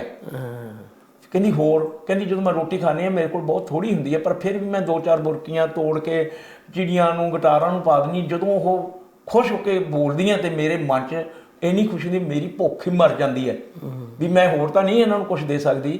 ਮੈਂ ਘੱਟੋ ਘੱਟ ਇਹਨੂੰ 2 ਬੁਰਕੀਆਂ ਰੋਟੀ ਦੀਆਂ ਪਾ ਕੇ ਖੁਸ਼ ਤਾਂ ਕਰਤਾ ਜੀ। ਜਿਸ ਬੰਦੇ ਕੋਲੇ 4 ਬੁਰਕੀਆਂ ਉਹਦੇ ਵਿੱਚੋਂ 2 ਬੁਰਕੀਆਂ ਉਹ ਜਾਨਵਰਾਂ ਨੂੰ ਸੁੱਟ ਰਿਹਾ। ਦੇਖੋ ਕਿੰਨੀ ਸੰਤੁਸ਼ਟੀ। ਜਿਹੜਾ ਹੈ ਨਾ ਭੁੱਖ ਸਭ ਜਾਏ ਰਾਮ, ਇਹੀ ਗੁਰਬਾਣੀ ਗੱਲ ਕਰਦੀ ਹੈ। ਮਨ ਦੀਆਂ ਆਸਾਂ ਸਾਰੀਆਂ ਪੂਰੀਆਂ ਹੋ ਜਾਂਦੀਆਂ, ਉਹ ਹੋਰ ਕਿਸੇ ਐਕਸਟਰਾ ਚੀਜ਼ ਦੀ ਲੋੜ ਹੀ ਨਹੀਂ ਪੈਂਦੀ। ਸੋ ਇਹ ਸਾਨੂੰ ਗੁਰਬਾਣੀ, ਮੈਂ ਨਹੀਂ ਕਹਿੰਦਾ ਜੀ ਦਿਹਾੜੀ ਦੇ ਵਿੱਚ ਤੁਸੀਂ 2 ਘੰਟੇ ਪਾਠ ਕਰੋ, ਮੈਂ ਕਹਿੰਦਾ ਭਾਵੇਂ 5 ਮਿੰਟ ਕਰੋ, ਪਰ ਜੇ ਇੱਕ ਪੰਕਤੀ ਦੇ ਵੀ ਅਰਥ ਅਸੀਂ ਸਮਝ ਲਓ ਵੀ ਸਾਡਾ ਉਧਰ ਨੂੰ ਨਾ, ਜਿਵੇਂ ਭਾਈ ਗੁਰਦਾਸ ਕਹਿੰਦੇ ਵੀ ਚਰਨ ਚਰਨ ਗੁਰ ਏਕ ਪੈਂਡਾ ਜਾਏ ਚੱਲ, ਸਤਿਗੁਰ ਕੋਟ ਪੈਂਡਾ ਆਗੇ ਹੋਏ ਲੇਤ ਹੈ। ਇੱਕ ਵਾਰ ਤੁਹਾਡਾ ਇੰਟਰਸਟ ਬਣ ਗਿਆ। ਮੈਂ ਟਰੱਕ 'ਤੇ ਤੁਰਿਆ ਫਿਰਦਾ ਜੀ, ਕਿਤਾਬਾਂ ਵੰਡਦਾ ਰਹਿਣਾ। ਇੱਕ ਪਰਸੋਂ ਚੌਥੀ ਮੇਰੇ ਨਾਲ ਗੱਲ ਹੋਈ, ਇੱਕ ਆਪਣੀ ਪੰਜਾਬਣ ਔਰਤ ਵਿਚਾਰੀ, ਉਹ ਕਾਊਂਟਰ 'ਤੇ ਬੈਠੀ ਸੀ ਤੇ ਮੈਂ ਉਹਨੂੰ ਦੱਸਿਆ ਵੀ ਮੈਂ ਕਿਹਾ ਜੀ ਮੈਂ ਇੱਦਾਂ ਟ੍ਰੇਲਰ ਛੱਡਣ ਆਇਆ ਰਿਪੇਅਰ ਵਾਸਤੇ। ਉਹ ਸਮਝ ਗਈ ਵੀ ਮੈਂ ਥੋੜ੍ਹਾ ਅੜਕ ਕੇ ਜੇ ਬੋਲਦਾ। ਹੁਣ ਕਈ ਟੈਕਨੀਕਲ ਗੱਲਾਂ ਸਾਡੀ ਅੰਗਰੇਜ਼ੀ 'ਚ ਨਹੀਂ ਆਉਂਦੀਆਂ, ਵਰਕਸ਼ਾਪ ਵਾਲੀਆਂ ਨਹੀਂ। ਉਹ ਕਹਿੰਦੀ ਤੁਸੀਂ ਪੰਜਾਬੀ ਨਾਲ ਗੱਲ ਕਰੋ। ਪੰਜਾਬੀ 'ਚ ਗੱਲ ਕੀਤੀ। ਮੈਂ ਉਹਨੂੰ ਕਿਤੇ 4 ਹਫ਼ਤੇ ਪਹਿਲਾਂ ਵੀ ਕਿਤਾਬਾਂ ਦੇ ਆਇਆ ਸੀ। ਉਹ ਕਹਿੰਦੀ ਜੀ ਉਸ ਦਿਨ ਦਾ ਮੈਂ TV ਵੇਖਣਾ ਬੰਦ ਕਰਤਾ, ਮੇਰਾ ਪੜ੍ਹਾਈ ਵੱਲ ਨੂੰ ਰੁਝਾਨ ਹੋ ਗਿਆ। ਅੱਛਾ। ਪਹਿਲਾਂ ਮੈਂ ਕਦੇ ਜ਼ਿੰਦਗੀ 'ਚ ਸਿੱਖ ਧਰਮ ਬਾਰੇ ਨਹੀਂ ਸੀ ਪੜ੍ਹਿਆ ਤੇ ਹੁਣ ਮੇਰੀ ਆਂਦੇ ਦੂਜੀ ਵੀ ਕਿਤਾਬ ਪੂਰੀ ਹੋਣ ਵਾਲੀ ਹੈ ਤੇ ਮੇਰਾ ਸਾਰਾ ਜਿਹੜੇ ਉਹ ਸੀਰੀਅਲ ਵੇਖਦੀ ਸੀ ਉਹ ਮੇਰੇ ਛੁੱਟ ਗਈ। ਇਹ ਉਸ ਔਰਤ ਨੇ ਮੈਨੂੰ ਪਰਸੋਂ ਚੌਥੀ ਗੱਲ ਸੁਣਾਈ। ਮੈਂ ਟ੍ਰੇਲਰ ਲਾਉਣ ਗਿਆ ਸੀ ਕਿਸੇ ਵਰਕਸ਼ਾਪ ਦੇ ਵਿੱਚ ਵੀ ਇਹਦੀ ਐਨੂਅਲ ਇੰਸਪੈਕਸ਼ਨ ਕਰਿਆ ਜੀ। ਸੋ ਹੈਪਨਿੰਗ ਹੁੰਦੀ ਹੈ। ਮੈਂ ਸ਼ਾਇਦ ਕੱਲ੍ਹ ਹੀ ਕਿਤੇ ਪੜ੍ਹ ਰਿਹਾ ਸੀ, ਸ਼ਾਇਦ ਮੈਕਸਿਮ ਗੋਰਕੀ ਦਾ ਸ਼ਬਦ ਹੈ, ਕਿਹਦਾ ਆ ਕਿ ਮੇਰੇ ਵਿੱਚ ਜੋ ਕੁਝ ਵੀ ਚੰਗਾ ਆ ਉਹ ਕਿਤਾਬਾਂ ਕਰਕੇ ਆ। ਹਾਂ, ਕਿਤਾਬ ਲਿਟਰੇਚਰ ਜਿਹੜਾ ਨਾ, ਚਾਹੇ ਧਾਰਮਿਕ ਲਿਟਰੇਚਰ ਆ, ਚਾਹੇ ਕੋਈ ਦੂਜਾ, ਮੈਂ ਇਹ ਨਹੀਂ ਕਹਿੰਦਾ ਵਲਗਰ ਲਿਟਰੇਚਰ ਉਸ ਪਾਸੇ ਨੂੰ ਚੱਲ ਜਾਓ, ਤੁਸੀਂ ਉਹ 'ਚ ਬਹੁਤ ਕੁਝ ਸਿੱਖਦੇ ਹੋ। ਈਵਨ ਜਿਹੜਾ ਪ੍ਰਿੰਟ ਮੀਡੀਆ ਦਾ ਸਾਧਨ ਹੈ, TV ਤੁਹਾਨੂੰ ਉਹ ਨਹੀਂ ਦੇ ਸਕਦਾ, ਹੋਰ ਕੋਈ ਚੀਜ਼ ਤੁਹਾਨੂੰ ਨਹੀਂ ਦੇ ਸਕਦੀ। ਜਿਹੜਾ ਤੁਸੀਂ ਆਪਣੇ ਮਨ 'ਚ ਵੀ ਇੱਕ ਬੈਠੀ ਹੋਈ ਗੱਲ ਹੈ ਕਿ ਆਪਾਂ ਕਹਿੰਦੇ ਆ ਕੋਈ ਖਬਰ ਦੀ ਸੱਚਾਈ ਹੋਵੇ ਨਾ, ਪਿੰਡਾਂ 'ਚ ਪ੍ਰਾਰਥਨਾ ਨਹੀਂ ਸੁਣਦੇ ਯਾਰ ਅਖਬਾਰ 'ਚ ਛਪੀ ਆ, ਛਪ ਗਈ ਤੇ ਦਾ ਮਤਲਬ ਠੀਕ ਆ। ਜੇ ਮਤਲਬ ਤੁਸੀਂ ਸੁਣੀ ਆ ਤੇ ਉਹ 'ਤੇ ਇਤਬਾਰ ਨਹੀਂ ਆ। ਸੋ ਇਸੇ ਤਰ੍ਹਾਂ ਹੀ ਕਿਤਾਬਾਂ ਸਾਡੀ ਜ਼ਿੰਦਗੀ 'ਚ ਇੱਕ ਐਸਾ ਰੋਲ ਅਦਾ ਕਰਦੀਆਂ ਨੇ, ਉਹ ਤੁਰ ਤੁਹਾਡੇ ਅੰਦਰ ਤੱਕ ਬੈਠ ਜਾਂਦੀਆਂ ਨੇ। ਕਿਤਾਬਾਂ ਜੇ ਧਾਰਮਿਕ ਕਿਤਾਬਾਂ ਲਿਟਰੇਚਰ ਵਾਲੇ ਪਾਸੇ ਪੈਂਦੇ ਆ ਤੇ ਫਿਰ ਜਿਵੇਂ ਜੀਵਨ ਵਾਲਾ ਜੀ ਦੱਸ ਰਹੇ ਆ ਕਿ ਤੁਹਾਡਾ ਜੀਵਨ ਦਾ ਮਾਰਗ ਵੀ ਬਦਲ ਦਿੰਦੀਆਂ। ਹਾਂ, ਜੀਵਨ ਦਾ ਮਾਰਗ ਬਦਲਦਾ ਹੈ। ਹਾਂਜੀ, ਮੈਂ ਜੇ ਕਿਤਾਬਾਂ ਦੀ ਗੱਲ ਕੀਤੀ, ਪ੍ਰਿੰਸੀਪਲ ਤੇਜਾ ਸਿੰਘ ਜੀ ਨੂੰ ਪ੍ਰੋਫੈਸਰ ਤੇਜਾ ਸਿੰਘ ਵੀ ਕਹਿੰਦੇ ਆ, ਉਹਨਾਂ ਦੀ ਜੀਵਨੀ ਪੜ੍ਹੋ। ਪ੍ਰੋਫੈਸਰ ਸਾਹਿਬ ਸਿੰਘ ਨੂੰ ਪੜ੍ਹੋ। ਪ੍ਰੋਫੈਸਰ ਗੰਡਾ ਸਿੰਘ ਸਿੱਖ ਧਰਮ ਦਾ ਮੰਨਿਆ ਹੋਇਆ, ਇੰਡੀਅਨ ਗੌਰਮੈਂਟ ਦਾ ਮੰਨਿਆ ਹੋਇਆ ਪ੍ਰਵਾਨ ਤੇ ਹਿਸਟੋਰੀਅਨ ਹੈ। ਤੇ ਉਹ ਕਹਿੰਦਾ ਵੀ ਜਿਹੜਾ ਬੰਦਾ ਡਰ ਕੇ ਹਿਸਟਰੀ ਲਿਖ ਰਿਹਾ, ਲਾਲਚ ਵਸ ਹੋ ਕੇ ਹਿਸਟਰੀ ਲਿਖ ਰਿਹਾ, ਆਪਣੇ ਮਨ ਦੀ ਗੱਲ ਨਹੀਂ ਕਹਿ ਰਿਹਾ, ਉਹ ਹਿਸਟੋਰੀਅਨ ਨਹੀਂ ਹੈ। ਇਹ ਉਹਨਾਂ ਨੇ ਆਪ ਡੈਫੀਨੇਸ਼ਨ ਦਿੱਤੀ ਹੈ ਹਿਸਟੋਰੀਅਨ ਦੀ। ਵੈਸੇ ਤਾਂ ਹੁਣ ਹਿਸਟੋਰੀਅਨ ਸਾਡੇ ਸਿੱਖ ਧਰਮ 'ਚ ਵੀ ਬਹੁਤ ਸਾਰੇ ਹੋ ਗਏ, ਬਹੁਤ ਸਾਰੇ ਲੋਕ ਆਪਣੇ ਆਪ ਨੂੰ ਹਿਸਟੋਰੀਅਨ ਕਹਿ ਰਹੇ ਆ, ਬਾਰ-ਬਾਰ ਰੈਪੀਟੀਸ਼ਨ ਹੋ ਰਹੀ ਆ। ਪਰ ਮੈਨੂੰ ਲੱਗਦਾ ਕਿ ਜਿੱਦਾਂ ਗੰਡਾ ਸਿੰਘ ਦਾ, ਡਾਕਟਰ ਗੰਡਾ ਸਿੰਘ ਦਾ ਕੰਮ ਹੈ, ਤੇ ਉਹ ਤੋਂ ਪਹਿਲਾਂ ਝਬਾਲ ਵਾਲੇ ਜਿਹੜੇ ਸੀਗੇ ਕਰਮ ਸਿੰਘ ਹਿਸਟੋਰੀਅਨ ਪਹਿਲਾ ਸਿੱਖ ਹਿਸਟੋਰੀਅਨ ਹੈ ਜਿਹਨੇ ਸਿਧਾਂਤਕ ਸੇਧ ਦਿੱਤੀ ਇਹਨੂੰ ਜੀ। ਭਾਵੇਂ ਉਹ ਇਹਨੇ ਪਰਫੈਕਟ ਨਹੀਂ ਹੋ, ਪਹਿਲਾ ਬੰਦਾ ਹੈ ਜੀ ਬਿਲਕੁਲ। ਪਰ ਉਹਨਾਂ ਨੇ ਰਾਹ ਦਿਖਾਇਆ ਕਿ ਇਸ ਤਰੀਕੇ ਨਾਲ ਵੀ ਹਿਸਟਰੀ ਜਿਹੜੀ ਆ ਉਹਨੂੰ ਤੁਸੀਂ ਰਿਵਾਈਵ ਕਰ ਸਕਦੇ ਹੋ, ਯਾਦ ਕਰ ਸਕਦੇ ਹੋ। ਹਾਂਜੀ, ਚਲੋ ਆਪਾਂ ਅਗਲੇ ਵਿਸ਼ੇ ਲਈ 9 ਨਿਧੀਆਂ ਜਿਹੜੀਆਂ ਉਹ ਤਾਂ ਬੈਠ ਕੇ ਜੰਤਰਾਂ ਮੰਤਰਾਂ ਨਾਲ ਪਾਉਂਦੇ ਆ। ਗੁਰਬਾਣੀ ਆਪਣਾ ਤਰੀਕਾ ਦੱਸਦੀ ਹੈ ਵੀ ਇਹਨੂੰ ਪਾਉਣਾ ਕਿੱਦਾਂ ਹੈ। ਜਿਸ ਪ੍ਰਸਾਦ ਨਵਾਂ ਨਿਧ ਪਾਈ, ਜਿਸ ਪ੍ਰਸਾਦ ਨਵਾਂ ਨਿਧ ਪਾਈ, ਸੋ ਪ੍ਰਭ ਮਨ ਤੇ ਬਿਸਰ ਨਾ ਜਾਏ। ਬਿਸਰ ਨਹੀਂ, ਸੋ ਪ੍ਰਭ ਮਨ ਤੇ ਬਿਸਰ ਨਹੀਂ, ਬਿਸਰਤ ਨਹੀਂ। ਹਾਂ, ਬਿਸਰਤ ਨਹੀਂ। ਜਿਹੜੇ ਪਰਮਾਤਮਾ, ਜਿਹੜੇ ਸੱਚ ਨਾਲ ਜੁੜ ਕੇ ਤੂੰ ਇਹ ਸਾਰੀਆਂ ਸ਼ਕਤੀਆਂ ਪ੍ਰਾਪਤ ਕੀਤੀਆਂ, ਉਹਨੂੰ ਭੁੱਲਣਾ। ਅਖੀਰ ਫਿਰ ਉਹ ਕੀ ਆ ਗਿਆ, ਸੱਚੇ ਮਾਰਗ ਚੱਲਦਿਆਂ ਉਸਤਤ ਕਰਿਆ ਜਹਾਨ। ਸੱਚ ਨਾਲ ਜੁੜਨ ਦੀ ਤਕੀਦ ਕੀਤੀ ਹੈ, ਝੂਠ ਦਾ ਰਸਤਾ ਛੱਡ ਦੇ ਤੇ ਤੇਰੀਆਂ ਆਸਾਂ ਮਨਸਾਂ ਪੂਰੀਆਂ। ਉਹ ਸਾਰੀਆਂ ਗੱਲਾਂ ਇੱਦਾਂ ਕੀਤੀਆਂ ਹੋਈਆਂ। ਹੋਂ ਜੀਵਾਂ ਹੋ ਜੀਵਾਂ ਸਤਿਗੁਰ ਦੇਖ ਸਰਸੇ ਰਾਮ, ਹਰ ਨਾਮੋ ਹਰ ਨਾਮ ਦਰੜਾਏ, ਜਪ ਹਰ ਹਰ ਨਾਮ ਵੇਖਸੇ ਰਾਮ। ਇਹ ਸਾਰੀਆਂ ਗੱਲਾਂ ਉਹਨੇ ਕੀਤੀਆਂ ਵੀ ਹੁਣ ਪਰਮਾਤਮਾ ਤੋਂ ਸਾਨੂੰ ਮਿਲਿਆ ਕੀ ਸੀ? ਪਰਮਾਤਮਾ ਦਾ ਨਾਮ। ਤੇ ਨਾਮ ਕੀ ਹੈ? ਸੱਚ। ਤੇ ਗੁਰਬਾਣੀ ਅੱਗੇ ਸੱਚ ਕੀ ਹੈ? ਕਿਰਤ, ਸੁਕਿਰਤ ਨਾਲ ਜੁੜੀ। ਹਾਂਜੀ, ਮੈਂ ਤਾਂ ਹੀ ਪੰਕਤੀ ਲੈ ਕੇ ਆਇਆ ਸੀ ਤੁਹਾਡੇ। ਹਾਂਜੀ, ਬਹੁਤ ਮੈਨੂੰ ਬਹੁਤ ਜ਼ਿਆਦਾ ਇੰਪ੍ਰੈਸ ਕੀਤਾ ਉਸ ਗੱਲ ਨੇ ਕਿ ਸੱਚੀ ਕਿਰਤ, ਸੱਚੀ ਸੁੱਚੀ ਕਿਰਤ, ਸੱਚੀ ਸੁੱਚੀ ਕਿਰਤ। ਸੋ ਜਗ ਸੋ ਕਿਰਤ, ਕੀਰਤ ਨਾਮ ਹੈ ਮੇਰੀ ਨੇੜੀਏ, ਹਰ ਕੀਰਤ ਹਰ ਮਨ ਧਾਰੇ ਰਾਮ। ਸੁਕਿਰਤ ਕਰਨੀ।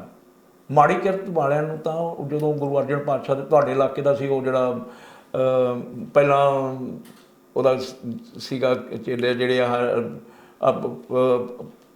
ਮੜੀਆਂ ਮੁੜੀਆਂ ਵਾਲੇ ਸੀਗੇ, ਹੁਣ ਮੈਨੂੰ ਯਾਦ ਨਹੀਂ ਆਉਂਦਾ ਐਟ ਏ ਟਾਈਮ, ਉਹਨੂੰ ਕਹਿੰਦੇ ਭਾਈ ਸਿੱਖੀ ਦੇ ਉੱਤੇ ਸਿੱਖੀ ਨਹੀਂ ਟਿਕਦੀ, ਤੇਰੇ ਅੰਦਰ ਸਿੱਖੀ। ਸਾਡੇ ਇਲਾਕੇ ਦਾ ਤਾਈਓ ਕਹਿ ਦਿੱਤਾ ਵੀ ਨਹੀਂ ਤਰਨ ਦੇ ਲਾਗੇ ਦੇ ਸੀ ਜੀ ਕੋਈ। ਹੁਣ ਤੁਸੀਂ ਤਰਨ ਦੀਆਂ ਕਾਫੀ ਗੱਲਾਂ ਕਰਦੇ ਨੇ, ਮੈਂ ਤਾਂ ਕਿਹਾ ਮੈਨੂੰ ਇਹ ਤੁਹਾਡੇ ਪਿੰਡ ਦਾ ਨਾਮ ਨਹੀਂ ਪਤਾ ਹੈਗਾ, ਸੌਰੀ।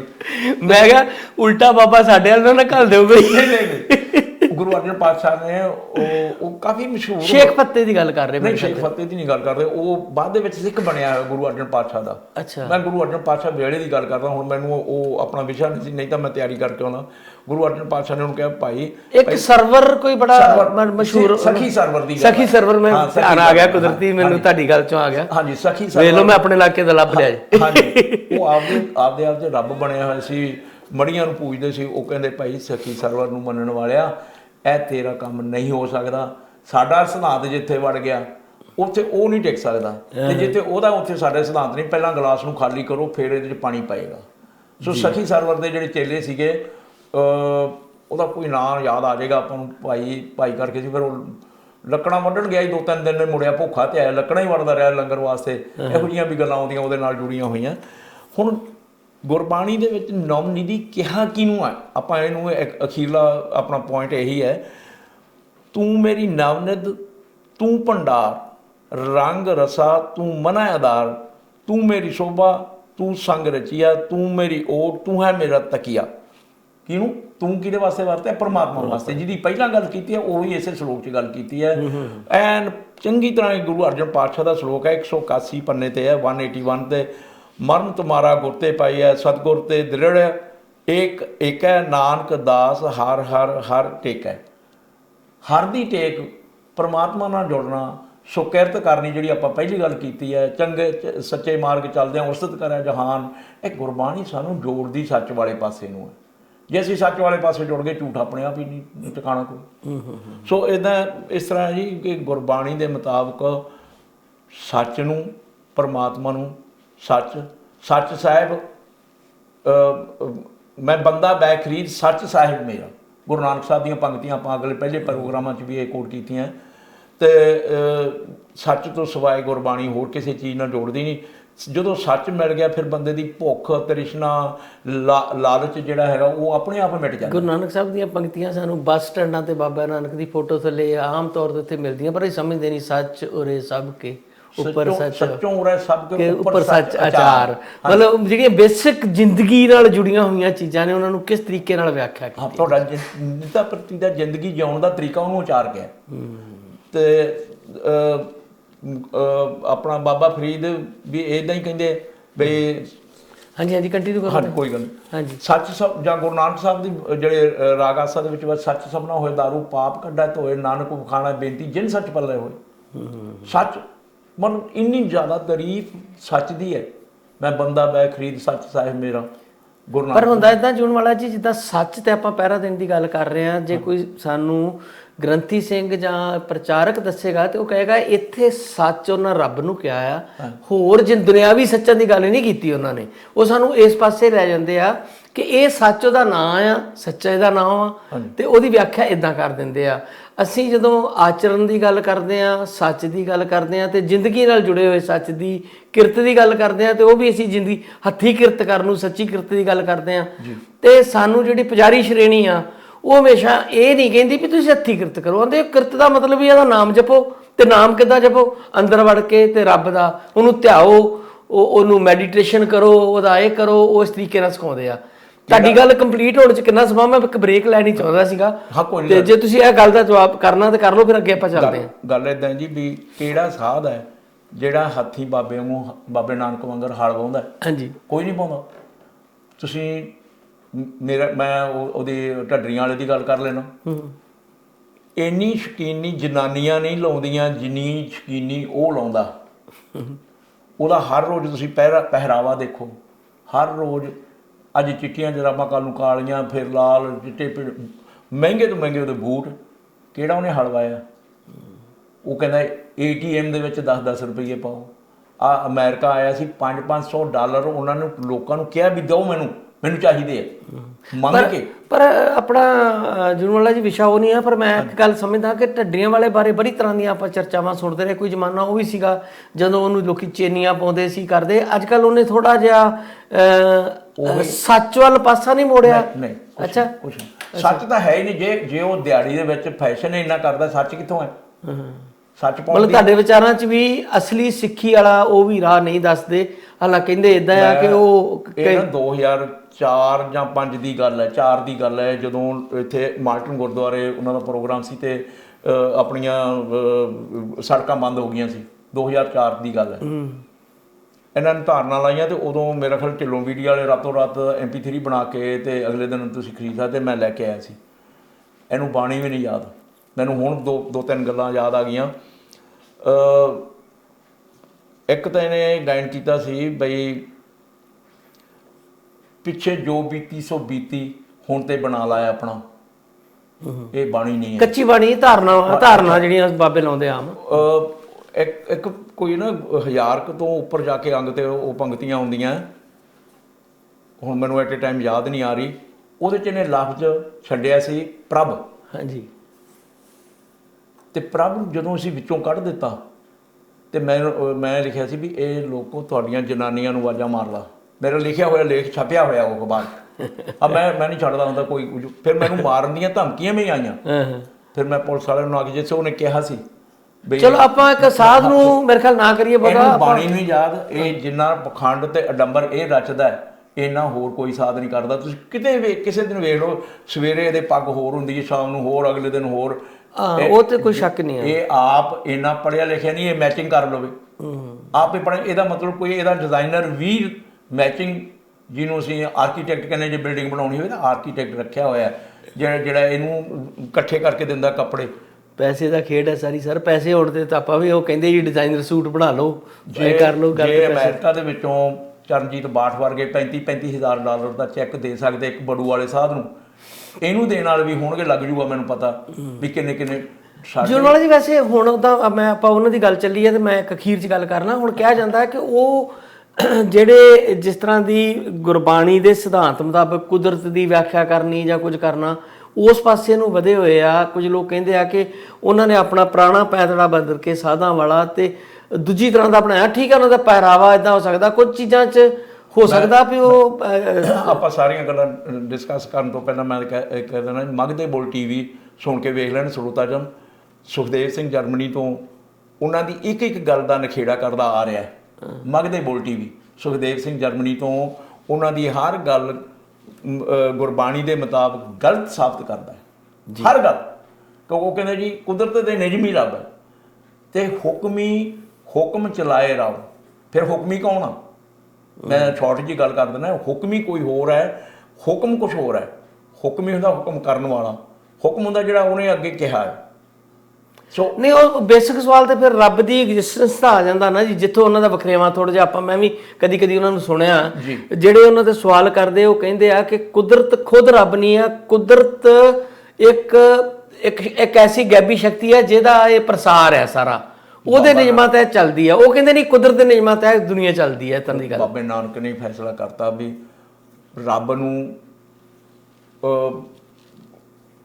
ਕੋਈ ਨਹੀਂ, ਉਹਦਾ ਅਲੱਖ ਨਾ ਲਖਿਆ ਜਾਈ। ਉਹ ਇਸ ਤਰ੍ਹਾਂ, ਹੁਣ ਸ਼ਲੋਕ ਮੈਨੂੰ ਯਾਦ ਨਹੀਂ ਆ ਰਿਹਾ ਵੀ ਹੁਣ ਕਿਸੇ ਨੂੰ ਪੁੱਛਣ ਜਾਓ ਕਿ ਵੱਡਾ ਥਾਂ ਕਿੱਥੇ ਬੈਠਾ ਥਾਂ, ਉਹ ਇਸ ਤਰ੍ਹਾਂ ਦਾ ਹੈ ਸ਼ਲੋਕ ਵੀ ਰੱਬ ਦਾ ਟਿਕਾਣਾ ਕੀ ਹੈ, ਕਿੱਥੇ ਬੈਠਾ ਹੈ, ਮੈਂ ਕਿਹਨੂੰ ਪੁੱਛਾਂ? ਜੇ ਉੱਥੇ ਕੋਈ ਗਿਆ ਹੋਵੇ ਤਾਂ ਮੈਂ ਪੁੱਛਾਂ। ਨਾ ਮੈਂ ਗਿਆ ਤੇ ਨਾ ਹੀ ਤੈਨੂੰ ਕੋਈ ਐਕਸਪਲੇਨ ਕਰ ਸਕਦਾ। ਗੱਲ ਤਾਂ ਉਹਨੇ ਜਦੋਂ ਕਹਿ ਦਿੱਤਾ ਅਕਾਲ ਮੂਰਤ, ਉਹਦੀ ਮੂਰਤ ਕੋਈ ਨਹੀਂ, ਜਾਂ ਬੈਠਾ ਕਿੱਥੋਂ ਦੇ ਪਣਾ? ਹਾਂ, ਬੈਠਾ ਹੀ ਨਹੀਂ। ਸੋ ਇਸ ਕਰਕੇ ਗੁਰੂ ਨਾਨਕ ਸਾਹਿਬ ਬੇਸਿਕਲੀ ਕਹਿੰਦੇ ਵੀ ਤੁਸੀਂ ਲੈਣਾ ਕੀ ਰੱਬ ਤੋਂ? ਤੁਸੀਂ ਚੰਗੇ ਇਨਸਾਨ ਹੋ। ਚੰਗੇ ਕੰਮ ਕਰੋ। ਜੀਵਨ ਵਾਲਾ ਜੀ ਇੱਕ ਛੋਟਾ ਜਿਹਾ ਬ੍ਰੇਕ ਲੈਂਦੇ, ਫਿਰ ਤੁਹਾਡਾ ਬਾਕੀ ਚੀਜ਼ਾਂ ਜਿਹੜੀਆਂ ਤੁਸੀਂ ਅੱਜ ਤਿਆਰੀ ਕੀਤੀ ਉਹ ਤੇ ਆਪਾਂ ਪੂਰਾ ਕਰਦੇ ਹਾਂ। ਇੱਕ ਛੋਟਾ ਜਿਹਾ ਆਪਾਂ ਇੱਥੇ ਬ੍ਰੇਕ ਲਾਂਗੇ ਜੀ।